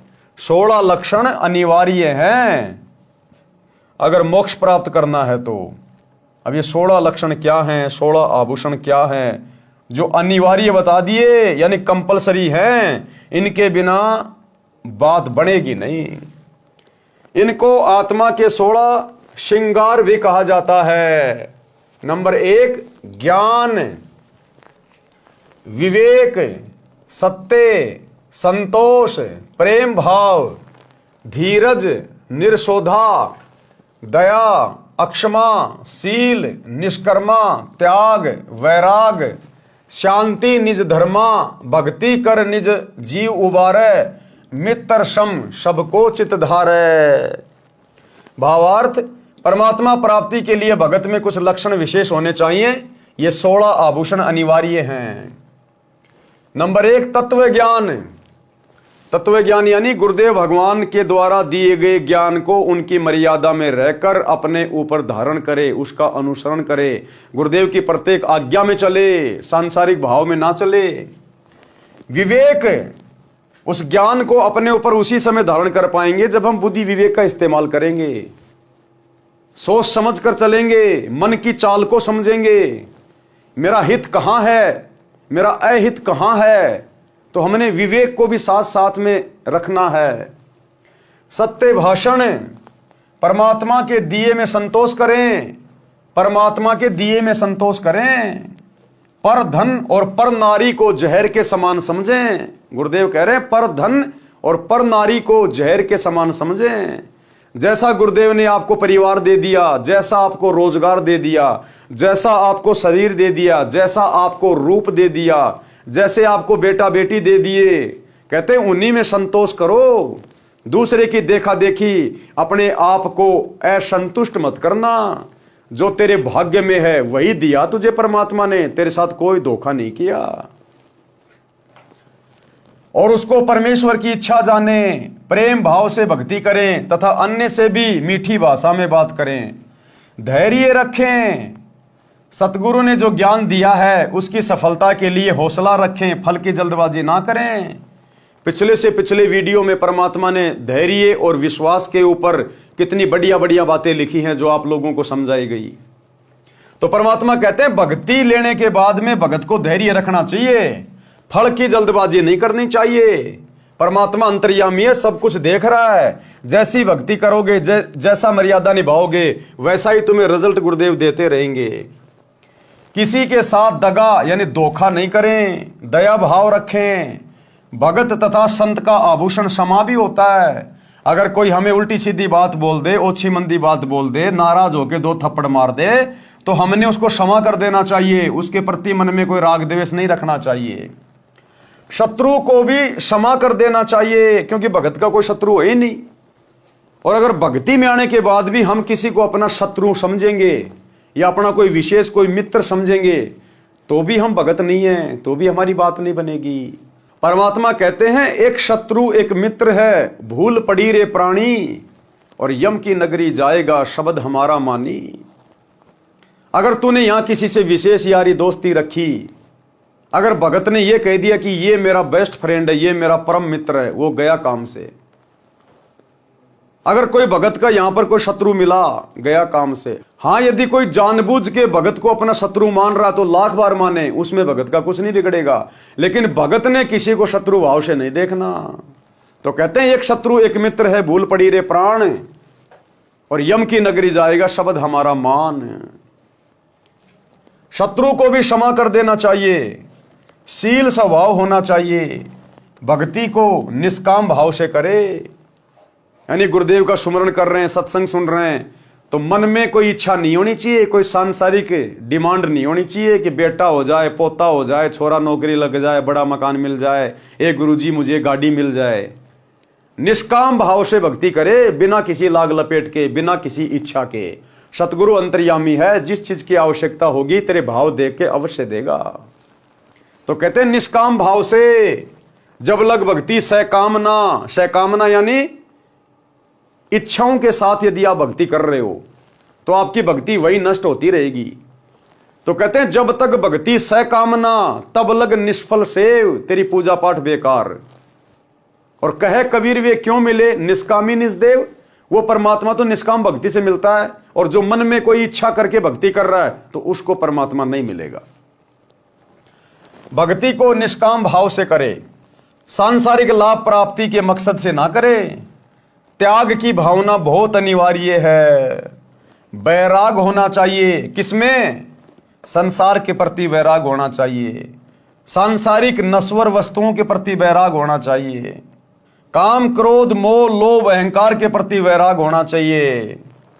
संसार को असार तथा अपने जीवन को अस्थायी जानकर परमात्मा के प्रति विशेष लगाव होना मोक्ष में अति आवश्यक है।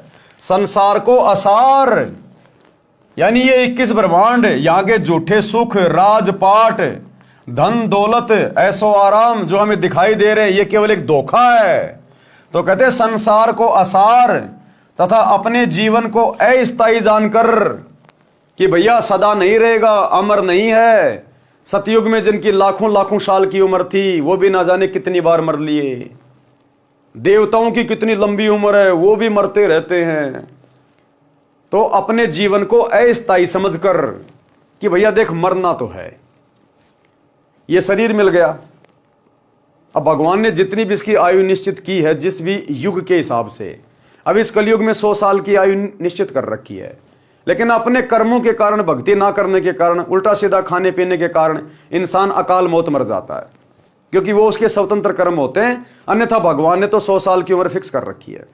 या जिसने कोई पिछले जन्म में ज्यादा ही कुकर्म कर रखे हैं तो भैया वो फिर अकाल मौत मरता है। अन्यथा भगवान ने तो कलयुग में 100 साल की उम्र रखी हुई है वर्तमान समय में। तो कहने का मतलब है अपने जीवन को अस्थायी समझकर कि जाना तो पड़ेगा। चलो तू 100 साल भी जी लिया, फिर भी शरीर तो छूटेगा, और शरीर छूटेगा तो ये परिवार भी छूटेगा, ये बेटा बेटी भी छूटेंगे, धन दौलत भी छूटेगी, यानी मरना तो है। अब जब मरना ही है तो क्यों ना सतलोक वाली भक्ति कर ले। अरे मर के भाई नरक में भी जाना पड़ेगा, स्वर्ग में भी जाना पड़ेगा, जैसे तूने कर्म को कर्म किए।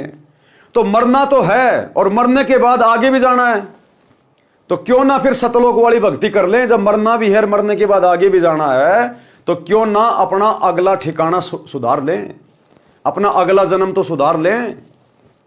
जब मरना ही है तो क्यों ना फिर सतलोक वाली भक्ति करें। हमारा कोई ठिकाना तो होगा, कोई जगह तो होगी हमारी। और बाकी वैसे भी मरना भाई, वैसे मर के नरक में जाएगा, 84 लाख योनियों में जाएगा। तो जब इन बातों का पता चल गया कि यहां पर परमानेंट ना कोई रहा ना कोई रहेगा, तो क्यों ना आगे के ठिकाने की तैयारी करें जो सतगुरु ने आके बता दिया। संसार को असार तथा अपने जीवन को अस्थायी जानकर परमात्मा के प्रति विशेष लगाव होना मोक्ष में अति आवश्यक है। भगत का विशेष गुण शांति होती है, यानी भगत एकांत में रहे, शांति में रहे, ज्यादा बड़बड़ ना करे, भागा दौड़ ना करे ज्यादा जीवन में, और टाइम के पीछे ना भगे ज्यादा। शांति, जितना भगवान दे रहा आनंद, जो पहनने को दे रहा आनंद, जो खाने को मिल रहा है very good, very nice, best. भागे नहीं फालतू में दुनियादारी को देख के, और उसने मकान बना लिया मैं भी बनाऊं, पैसा कहां से लाऊं, कर्जा ले लूं, थोड़ी जमीन बेच दूं, टेंशन में। कहते हैं शांति में रहो, शांति में। रंका और बंका की तरह, चाहे झोपड़ी हो, शांति में। झोपड़ी जल भी जाए तो झोपड़ी की तरफ मत देखो, पेड़ के नीचे बैठ के गुरु जी का भजन करो, स्मरण करो। ऐसी शांति चाहिए भगत को, तब जाकर भगत उस शांत स्थान पर जाएगा। भगत का विशेष गुण शांति होती है, यह भी अनिवार्य है। भक्ति करना यानी भक्ति करके अपने जीव का कल्याण कराए। और 16 नंबर प्रत्येक व्यक्ति के साथ मित्र के समान व्यवहार करना चाहिए। मित्र के समान यानी प्यार प्रेम से बोलना चाहिए, ठंडे दिमाग से रहना चाहिए, सुख दुख में एक दूसरे का साथी बन के रहना चाहिए, लेकिन लगाव नहीं लगाना चाहिए। ये उपरोक्त गुण होने के पश्चात सतलोक जाया जाएगा। क्लियर कर दिया परमात्मा ने भाई कि जब तक ये 16 आभूषण, ये 16 भक्ति के गुण भगत अपने ऊपर धारण नहीं करेगा, अर्थात इस प्रकार से यदि अपना जीवन नहीं जिएगा तो भाई सतलोक नहीं जा पाएगा। ये सतगुरु के वचन हैं। तो भैया चाहे आज कर लो, चाहे 10 साल बाद कर लो, चाहे गुरुजी के जाने के बाद कर लो। अब गुरुजी के जाने के बाद करोगे तो भैया फिर यहीं धक्के खाते रह जाओगे। तो कहते समझा है तो सिर धर पाऊं, बहुर नहीं रे ऐसा दाव। काल करे सो आज कर, आज करे सो अब। अले पल में परले हो जाए भाई, फिर करेगा कब? तो कहते हैं तुरंत लग जाओ, अपने आप को ऐसा बनाने का प्रयास करो गुरुदेव के आशीर्वाद से, ज्ञान आधार से। और ये सारे लक्षण भाई और बहनों आपको केवल 7 संगतियों में दिखाई देंगे। इन सतलोक आश्रमों में आपको इनकी छींट भी दिखाई नहीं देगी, छींट भी। वहां तो पेट्रोल है, पेट्रोल। और पेट्रोल को यदि आप जी माचिस दिखाओगे तो भड़केगा। तो ये सारे लक्षण भगत के, सारे गुण आपको 7 संगतियों में दिखाई देंगे, क्योंकि 7 संगति सतलोक का ट्रेनिंग सेंटर है। 7 संगति से जुड़े बिना ये 16 आभूषण आत्मा के ऊपर, भगत के ऊपर धारण नहीं हो पाएंगे। ये उपरोक्त गुण होने के पश्चात सतलोक जाया जाएगा। इसके अतिरिक्त गुरु की सेवा, गुरु पद्धति में विश्वास रखो, परमात्मा की भक्ति और संत समागम करना अनिवार्य है। क्या कह रहे हैं गुरुदेव? संत समागम करना अनिवार्य है। और जब हम सत्सेवक संत समागम करवाते हैं, साध संगतियां करवाते हैं, तो काल के दूत बीच में आके लठ लेके पहुंच जाते हैं। तो बताओ, गुरुजी तो कह रहे हैं कि 7 संगतियां करवाओ, संत समागम करो। संत समागम क्यों होते हैं? गुरु की महिमा के लिए, गुरु का गुणगान करने के लिए, भाई बहनों को भक्ति पे दृढ़ करने के लिए। कल लड्डू जलेबी बर्फी के लिए नहीं होते संत समागम। तो असल में संत समागम तो साध संगतियां हैं। तो गुरुजी तो कह रहे हैं कि संत समागम करवाना चाहिए, और गुरुजी का परिवार ही संत समागमों में ले लेके लठ पहुंच जाता है। संत समागम करने वालों को जेल भिजवा रहा है, उनके ऊपर मुकदमे करवा रहा है। तो कौन है काल का दूत संगत में? ये दास जो कहता, आपको एक भी बात में फर्क नहीं मिलेगा। अनुराग सागर के पेज नंबर 156 तथा पृष्ठ 157 का सारांश है। इन पृष्ठों पर भी यही ज्ञान है और विषय विकार त्यागना चाहिए, तब भक्ति सफल होगी। अनुराग सागर के पेज नंबर 158 से 159 का सारांश है। परमेश्वर ने बताया कि उपदेशी को चाहिए कि 15वें दिन कोई धार्मिक अनुष्ठान यानी पाठ कराना चाहिए। अगर आपके गुरुदेव भगवान आश्रम में हैं तो आपने कोशिश करनी चाहिए कि हर 15 दिन में आप अपने गुरुजी के दर्शन करने जाएं। आप उस आश्रम में जाइए जिस आश्रम में आपके गुरुजी साक्षात बैठे हैं। यहां गुरुजी की गैर हाजिरी की बात नहीं हो रही है। जैसे आज ये लाखों की संगत बरवाला कांड के बाद गुरुदेव की गैर हाजिरी में लुट रही है, पिट रही है, ज्योति और पाठ के नाम पे, लड्डू जलेबी बर्फी के चक्कर में पड़ के। यदि आपके गुरुजी आश्रम में हैं, उस समय की बातें हो रही हैं। और यदि आप गुरुदेव के आसपास रहते हैं तो कोशिश करो हर 15 दिन में तो एक बार आप गुरुदेव के पास जाइए, और जितना हो सके दान कीजिए, हो सके तो पाठ करवाइए। परमेश्वर ने बताया कि उपदेशी को चाहिए कि 15वें दिन कोई धार्मिक अनुष्ठान यानी पाठ कराना चाहिए। यदि 15 दिन में नहीं करा सकता है तो महीने में अवश्य कराइए। निर्धन के लिए कहा है कि यदि कोई रंक हो तो साल में 2 बार कराएं या साल में 1 बार अवश्य कराएं। गरीब से गरीब भगत को भी चाहिए कि साल में 1 बार अपने गुरुजी के हाथों में पाठ का पैसा दे, अपने नाम का धर्म कराए, समागम करवाए। साल में कम से कम 1 बार, ये लास्ट है। अगर साल में 5 करवाते हो, 10 करवाते हो, 12 करवाते हो, 25 करवाते हो, वो तो तुम्हारे ऊपर है। चाहे दिन में रोज कराओ, लेकिन अंतिम सीमा बताई गुरुदेव ने। चाहे कोई कितना गरीब, कितना भिखारी क्यों ना हो, अपने खर्चे वर्चे सीमित करके भले एक टाइम की रोटी खानी पड़े, लेकिन अपने गुरुजी को साल में 1 पाठ जरूर करवाना चाहिए। अपने गुरुजी को गुरुजी की गैर हाजिरी में गुरुजी के परिवार को नहीं, किसी कोऑर्डिनेटर को नहीं, अपने गुरुजी को। और वर्तमान में हमारे गुरुदेव तो हिसार जेल में बैठे अपने मिशन के तहत, तो हम पाठ कैसे करवाएं कि हम दोषी बनेंगे परमात्मा के? नहीं, विशेष परिस्थितियों में भगत दोषी नहीं बनता। हम तो चाहते हैं पाठ करवाना, अपने गुरुजी के दर्शन करना, लेकिन मजबूरी है, हमारे गुरुदेव हिसार जेल में बैठे अपने मिशन के तहत। तो ऐसे में भगत को दोष नहीं लगता। ऐसे में भगत ने क्या करना चाहिए? भगत ने संकल्प कर लेना चाहिए, साधु भूखा भाव का, धन का भूखा नाई, जो कोई धन का भूखा साधु भी नाई। अरे ये कबीर परमात्मा सतगुरु रामपाल जी भगवान, जिनके आधे बाल पे पूरी सृष्टि नहीं है, जिसने 21 ब्रह्मांड के स्वामी ज्योति निरंजन को भीख में दे रखे सारे ब्रह्मांड है, वो क्या हमारे पाठ का भूखा है क्या? वो 15-20 हजार रुपए का भूखा है क्या?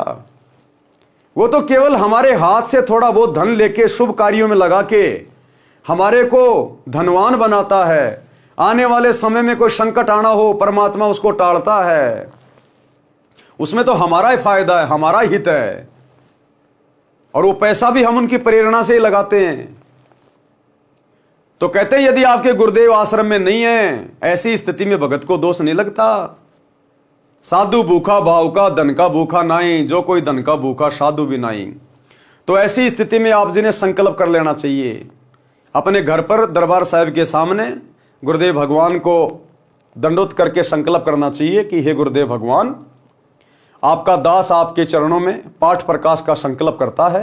हे गुरुदेव, आप दास के पाठ प्रकाश को स्वीकार करने की कृपा करें। हे गुरुदेव, जब आप आश्रम में आएंगे उस समय दास आपके कर कमल में पाठ प्रकाश का पैसा देगा। तो परमात्मा प्रसन्न होता है। साधु भूखा भाव का, धन का भूखा नहीं। तो हम भगतों ने साल में कम से कम एक बार अपने गुरुदेव के प्रकट दिवस के ऊपर, सतगुरु प्रकट दिवस के दिन 8 सितंबर के दिन सहपरिवार, यदि परिवार में 5 उपदेशी हैं, सभी ने अलग अलग गुरुदेव के दरबार में जाकर दंडोत करके पाठ प्रकाश का संकल्प करना चाहिए। यदि आप बीच में करना चाहते हैं तो आपकी मर्जी है, चाहे कितनी बार पाठ प्रकाश का संकल्प करो। पैसे का इंतजाम भी परमात्मा ही करवाएगा। हमने केवल नीयत अच्छी रखनी है, केवल नीयत साफ रखनी है हमने। तो गुरुदेव की गैर हाजिरी में हमने कहीं किसी फर्जी आश्रम में जाके, या गुरुदेव के बेटा बेटी को, उनके किसी रिश्तेदार को जो गुरु के द्वारा अधिकारी नहीं है, हाँ यदि गुरुजी ने किसी को अधिकारी घोषित कर रखा है और गुरुदेव ने अपने मुख कमल से सत्संग में या लिखित में दे रखा है, अपनी किसी पुस्तक में या अपने सत्संग में, कि मेरा बेटा अधिकारी है, मेरी बेटी अधिकारी है, तो हम फिर वहां जाकर और उनको पाठ प्रकाश दे सकते हैं। हम जो भी गुरुदेव ने कहा, जो आदेश दिया, वैसा ही हम कर सकते हैं। लेकिन 2014 बरवाला कांड के बाद से लेकर वर्तमान 2025 तक गुरुदेव भगवान ने किसी को भी अधिकारी नहीं बनाया है, ना पाठ करने के लिए, ना ज्योति पाठ का और दान का पैसा लेने के लिए। वर्तमान में गुरुदेव का कलियुगी परिवार काल प्रेरणा से मनमुखी ठेकेदार बना हुआ है, और संगत इनके ऊपर अंधविश्वास करके अपने कर्म फोड़ रही है। तो क्या कह रहे हैं गुरुदेव? निर्धन के लिए कहा है कि यदि कोई रंक हो तो वर्ष में 2 बार कराए या वर्ष में 1 बार अवश्य कराए। यदि वर्ष में नहीं कराएगा तो वह भगत साकट यानी भक्तिहीन कहलाएगा। 1 वर्ष में भी पाठ करवाए तो उससे जीव को मोक्ष में धोखा नहीं। भाई और बहनों, मन में बिल्कुल भी शंका पैदा नहीं करनी है कि भैया संकल्प से कैसे बात बनेगी, हमने तो पाठ करवाया नहीं, इतने साल हो गए, साल में 1 बार जरूर करवाना चाहिए। अगर जरा भी कच्चापन मन में आ गया ना, उसी समय नीचे गिर जाओगे, फिर चाहे तुम कितने पाठ करवाते रहो। यहां तो साल की बात हो रही है। करोथा कांड के समय गुरुजी 21 महीने रोहतक की जेल में थे, और उस समय ना कोई आश्रम था, ना कोई नामदान सेंटर था, ना कहीं कोई पाठ होता था, ना कहीं कोई ज्योति होती थी। जेल से आने के बाद गुरुदेव ने बताया कि किसी का नामखंड नहीं है, क्योंकि तुम तो चाहते थे कि हम गुरुजी से मिले, हम गुरुजी को पाठ करवाएं, लेकिन मजबूरी थी। तो ऐसी मजबूरी वाली स्थिति में नामखंड नहीं होता, चाहे 20 साल क्यों ना लग जाए। गुरुदेव के मुख कमल से सुन लीजिएगा। जब गुरुदेव रोहतक की जेल से आए 21 महीने बाद, तो भक्तों ने शंका जाहिर की। जब गुरुजी ने सत्संग सुनाया कि साल में 1 बार पाठ जरूर करवाना चाहिए, अपने गुरु के दर्शन जरूर करने चाहिए, तो भक्तों के मन में शंका हो गई कि गुरुजी आप तो 21 महीने रोहतक की जेल में थे, हम तो आपके दर्शन ही नहीं कर पाए, हम तो पाठ ही नहीं कर पाए, फिर हमारा तो नाम खंड हो गया होगा। तो गुरुदेव ने कहा कि बेटे ऐसी स्थिति में नहीं होता। ऐसी स्थिति में, मजबूरी वाली स्थिति में, चाहे 20 साल आप अपने गुरु से दूर रहो, ऐसी स्थिति में नामखंड नहीं होता, कोई दोष नहीं होता। सुनिए छोटा सा सत्संग। तो 1 साल में कोष अवश्य पहुंचना चाहिए। अब यहां भक्तों के शंका आती है कि गुरुजी अब 1.25 वर्ष तक अज्ञात रहे, दर्शन नहीं हो सके, तो क्या हमारे ऊपर, क्या हमारा जो नाम तो फिर खंड नहीं हो गया है? ऐसा कुछ नहीं है। ये लीला परमात्मा की है। जैसे कोई एक्सीडेंट हो जाता है और भाई उसमें टांग टूट जा, प्लास्टर बांधे रहना पड़ता है और चारपाई पे लेटा पड़ा रहना होता है। लेकिन जब ठीक हो जाए, जब थोड़ा ही पड़ा रहना है, फिर तो काम करे, घूमे, फिर अपने सारे कार्य सुचारू करे। तो ये कोई लीला है परमात्मा की, इनमें ऐसा कोई दोष नहीं आता। क्योंकि आप तो रो रहे थे, आप गुरु जी से दूर नहीं थे, आपकी आत्मा तड़फ रही थी। और उन नादान लोगों ने स्वयं भी पाप कमा लिया, जिन्हें हमारा विरोध करके ये ऐसा झूठा केस बनाकर परमात्मा के कुत्तों को सजा उन्होंने हमारे को प्रताड़नाएं दी है, जेल में डाला। अब मुझे इस बात का डर है कि उन गेला के बनेगी। तो भाई और बहनों, हमने हर स्थिति में भक्ति मार्ग पर ज्ञान को आधार बना के चलना है। अपने कोऑर्डिनेटर के कहने से, गुरुजी के बेटा बेटी के कहने से, कोई पीला पर्चा निकाल देने से हमने झुकना नहीं है। ये काल हर प्रकार से षड्यंत्र कर रहा है। इस समय ये परीक्षा का समय चल रहा है और सतगुरु बैठकर परीक्षा ले रहा है कि कितने भक्तों ने मेरे ज्ञान को आधार बनाया और कितने अभी भी गांधारी की तरह आंखों पे काली पट्टी बांध के चल रहे हैं। कबीर नाम श्रद्धा से जपें, कबीर नाम श्रद्धा से जपें। कौन सा ये कबीर नाम? जो कबीर परमात्मा सतगुरु रामपाल जी ने हमें जो दीक्षा दे दी है, वो है कबीर नाम। कबीर नाम श्रद्धा से जपें, यानी गर्व के साथ कबीर जी का नाम लें, शर्म नहीं करें कि यह भी कोई परमात्मा का नाम है। ऐसे कहने वालों से डरे नहीं, शर्मावे नहीं, इनके साथ साथ तेरा धर्मदास का नाम भी आदर से कहे। भावार्थ है कि आदरणीय धर्मदास के साथ परमात्मा रहे, उनको शतलोक लेकर गए, अपना यथार्थ परिचय दिया। धर्मदास जी ने अपने आंखों देखा, कानों परमेश्वर से सुना, आध्यात्मिक ज्ञान कबीर सागर, कबीर वाणी, कबीर बीजक, कबीर शब्दावली को लिखकर मानव समाज पर महान उपकार किया है। इसलिए धर्मदास जी की महिमा भी करनी चाहिए। महिमा का मतलब धर्मदास जी का नाम आदर सत्कार से लेना चाहिए, बस इतना ही। हम पिछली पीढ़ी वालों ने और किसी की महिमा नहीं करनी फालतू की, क्योंकि परमात्मा तो सबको आदर देंगे, सबको सम्मान देंगे, ये परमात्मा है भाई। इनकी बात अलग है, इनके ऊपर कोई नियम लागू नहीं है, लेकिन हम भगत है, हमारे ऊपर नियम लागू है। हम महिमा केवल अपने गुरु की कर सकते हैं, किसी और की नहीं। बाकी धर्मदास की कथा है, मीराबाई की कथा है, वो कथा पढ़ना एक अलग बात है, लेकिन वैसे हमने महिमा केवल अपने गुरु की करनी है। भगत को चाहिए कि भक्ति साधना तथा मर्यादा का पालन अंतिम श्वास तक करे। क्या? भक्ति साधना यानी जो नाम, जो तीनों समय की आरती जो गुरुदेव ने दे दी, वो अंतिम श्वास तक करनी है, किसी के दबाव में आके छोड़नी नहीं है। और मर्यादा का पालन, ये सबसे इंपॉर्टेंट है। मर्यादा बिना भक्ति किसी काम की नहीं, चाहे लाख माला फेर ले। और मर्यादा का पालन अंतिम श्वास तक करें। और ये काल मर्यादा में नहीं रहने देगा, ये मर्यादा ही तोड़वाता है, इसका यही काम है काल का, और कोई काम नहीं है। और वर्तमान में 2014 बरवाला कांड के बाद से इसने लाखों की संगत की, जो सतलोक आश्रमों से जुड़े हैं, सबकी मर्यादा खंडित करवा रखी है। केवल सत्सेवकों के ऊपर गुरु आशीर्वाद से इस मन का दाव नहीं चला, इस काल का दाव नहीं लगा, बाकी सबकी मर्यादा खंडित है, सबके टायर फूटे हुए हैं। जैसे सूरवीर युद्ध के मैदान में या तो मार देता है या स्वयं वीर गति को प्राप्त हो जाता है, वह पीछे कदम नहीं हटाता। संत तथा भगत का रण क्षेत्र भक्ति मंत्र जाप तथा मर्यादा है। जो शिष्य गुरु से विमुख हो जाता है, नाम खंडित कर देता है, तो स्वाभाविक ही वह गुरु में कुछ दोष निकालेगा, जिस कारण से नरक में अग्निकुंड में गिरेगा। यदि गुरु विमुख होकर भक्ति छोड़ देता है तो उसको भी बहुत हानि होती है। उदाहरण, जैसे इन्वर्टर को चार्जिंग पर लगा रखा है, वह चार्ज हो रहा है। यदि बीच में चार्जर निकाल लिया जाए तो वह इन्वर्टर जितना चार्ज हो गया था उतनी देर लाभ देगा। फिर अचानक सर्व सुविधाएं बंद हो जाएंगी। इसी प्रकार उस शिष्य की दशा जाने। गुरु शरण में रहकर मर्यादा में रहते हुए जितने दिन भक्ति की वह शक्ति आत्मा में जमा हो गई।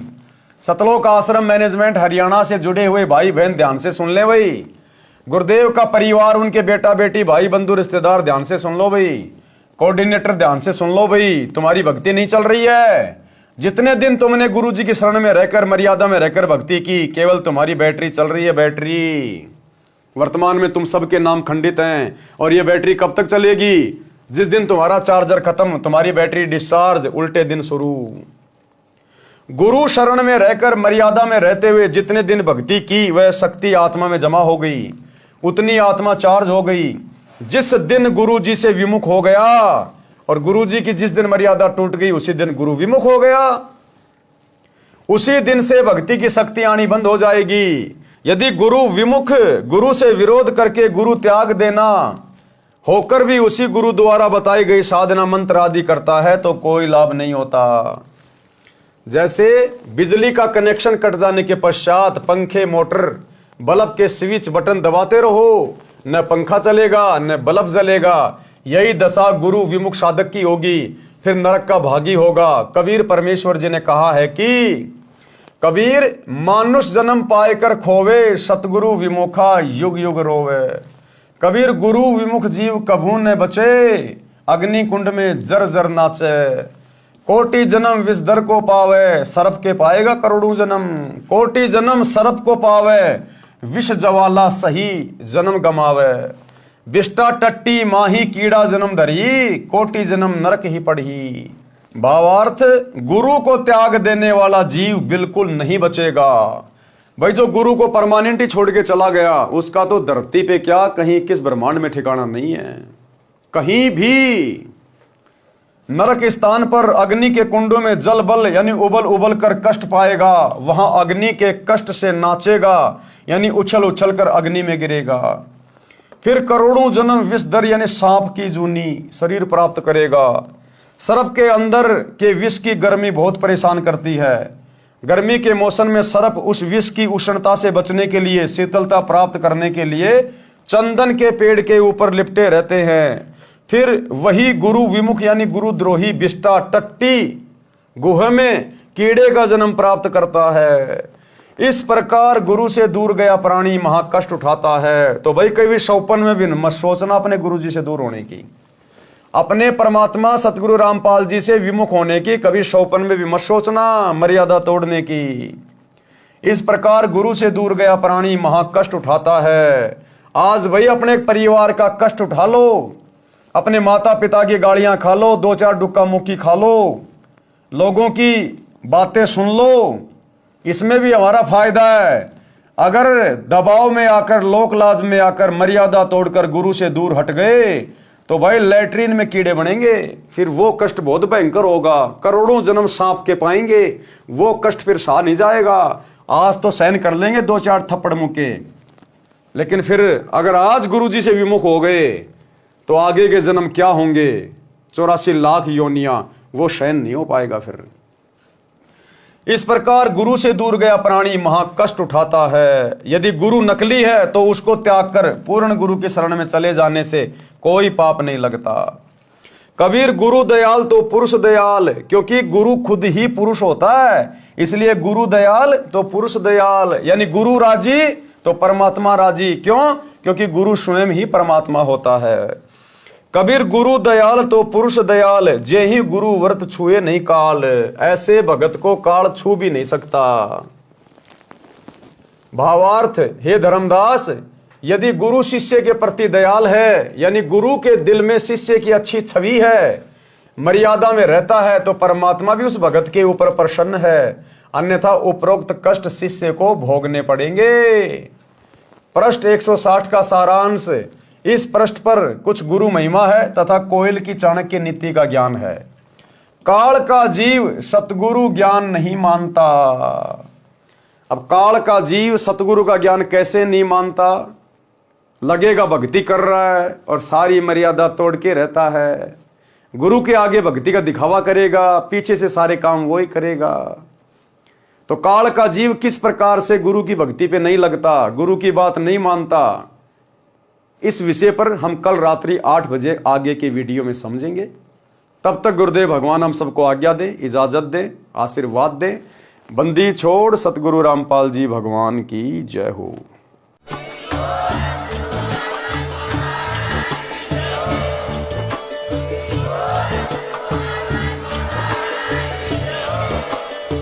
भाई जो गुरु बचन पे डट गे, कट गे फंद 84 के, कट गे फंद 84 के। जो गुरु बचन पे डट गे, कट गे फंद 84 के, कट गे फंद 84।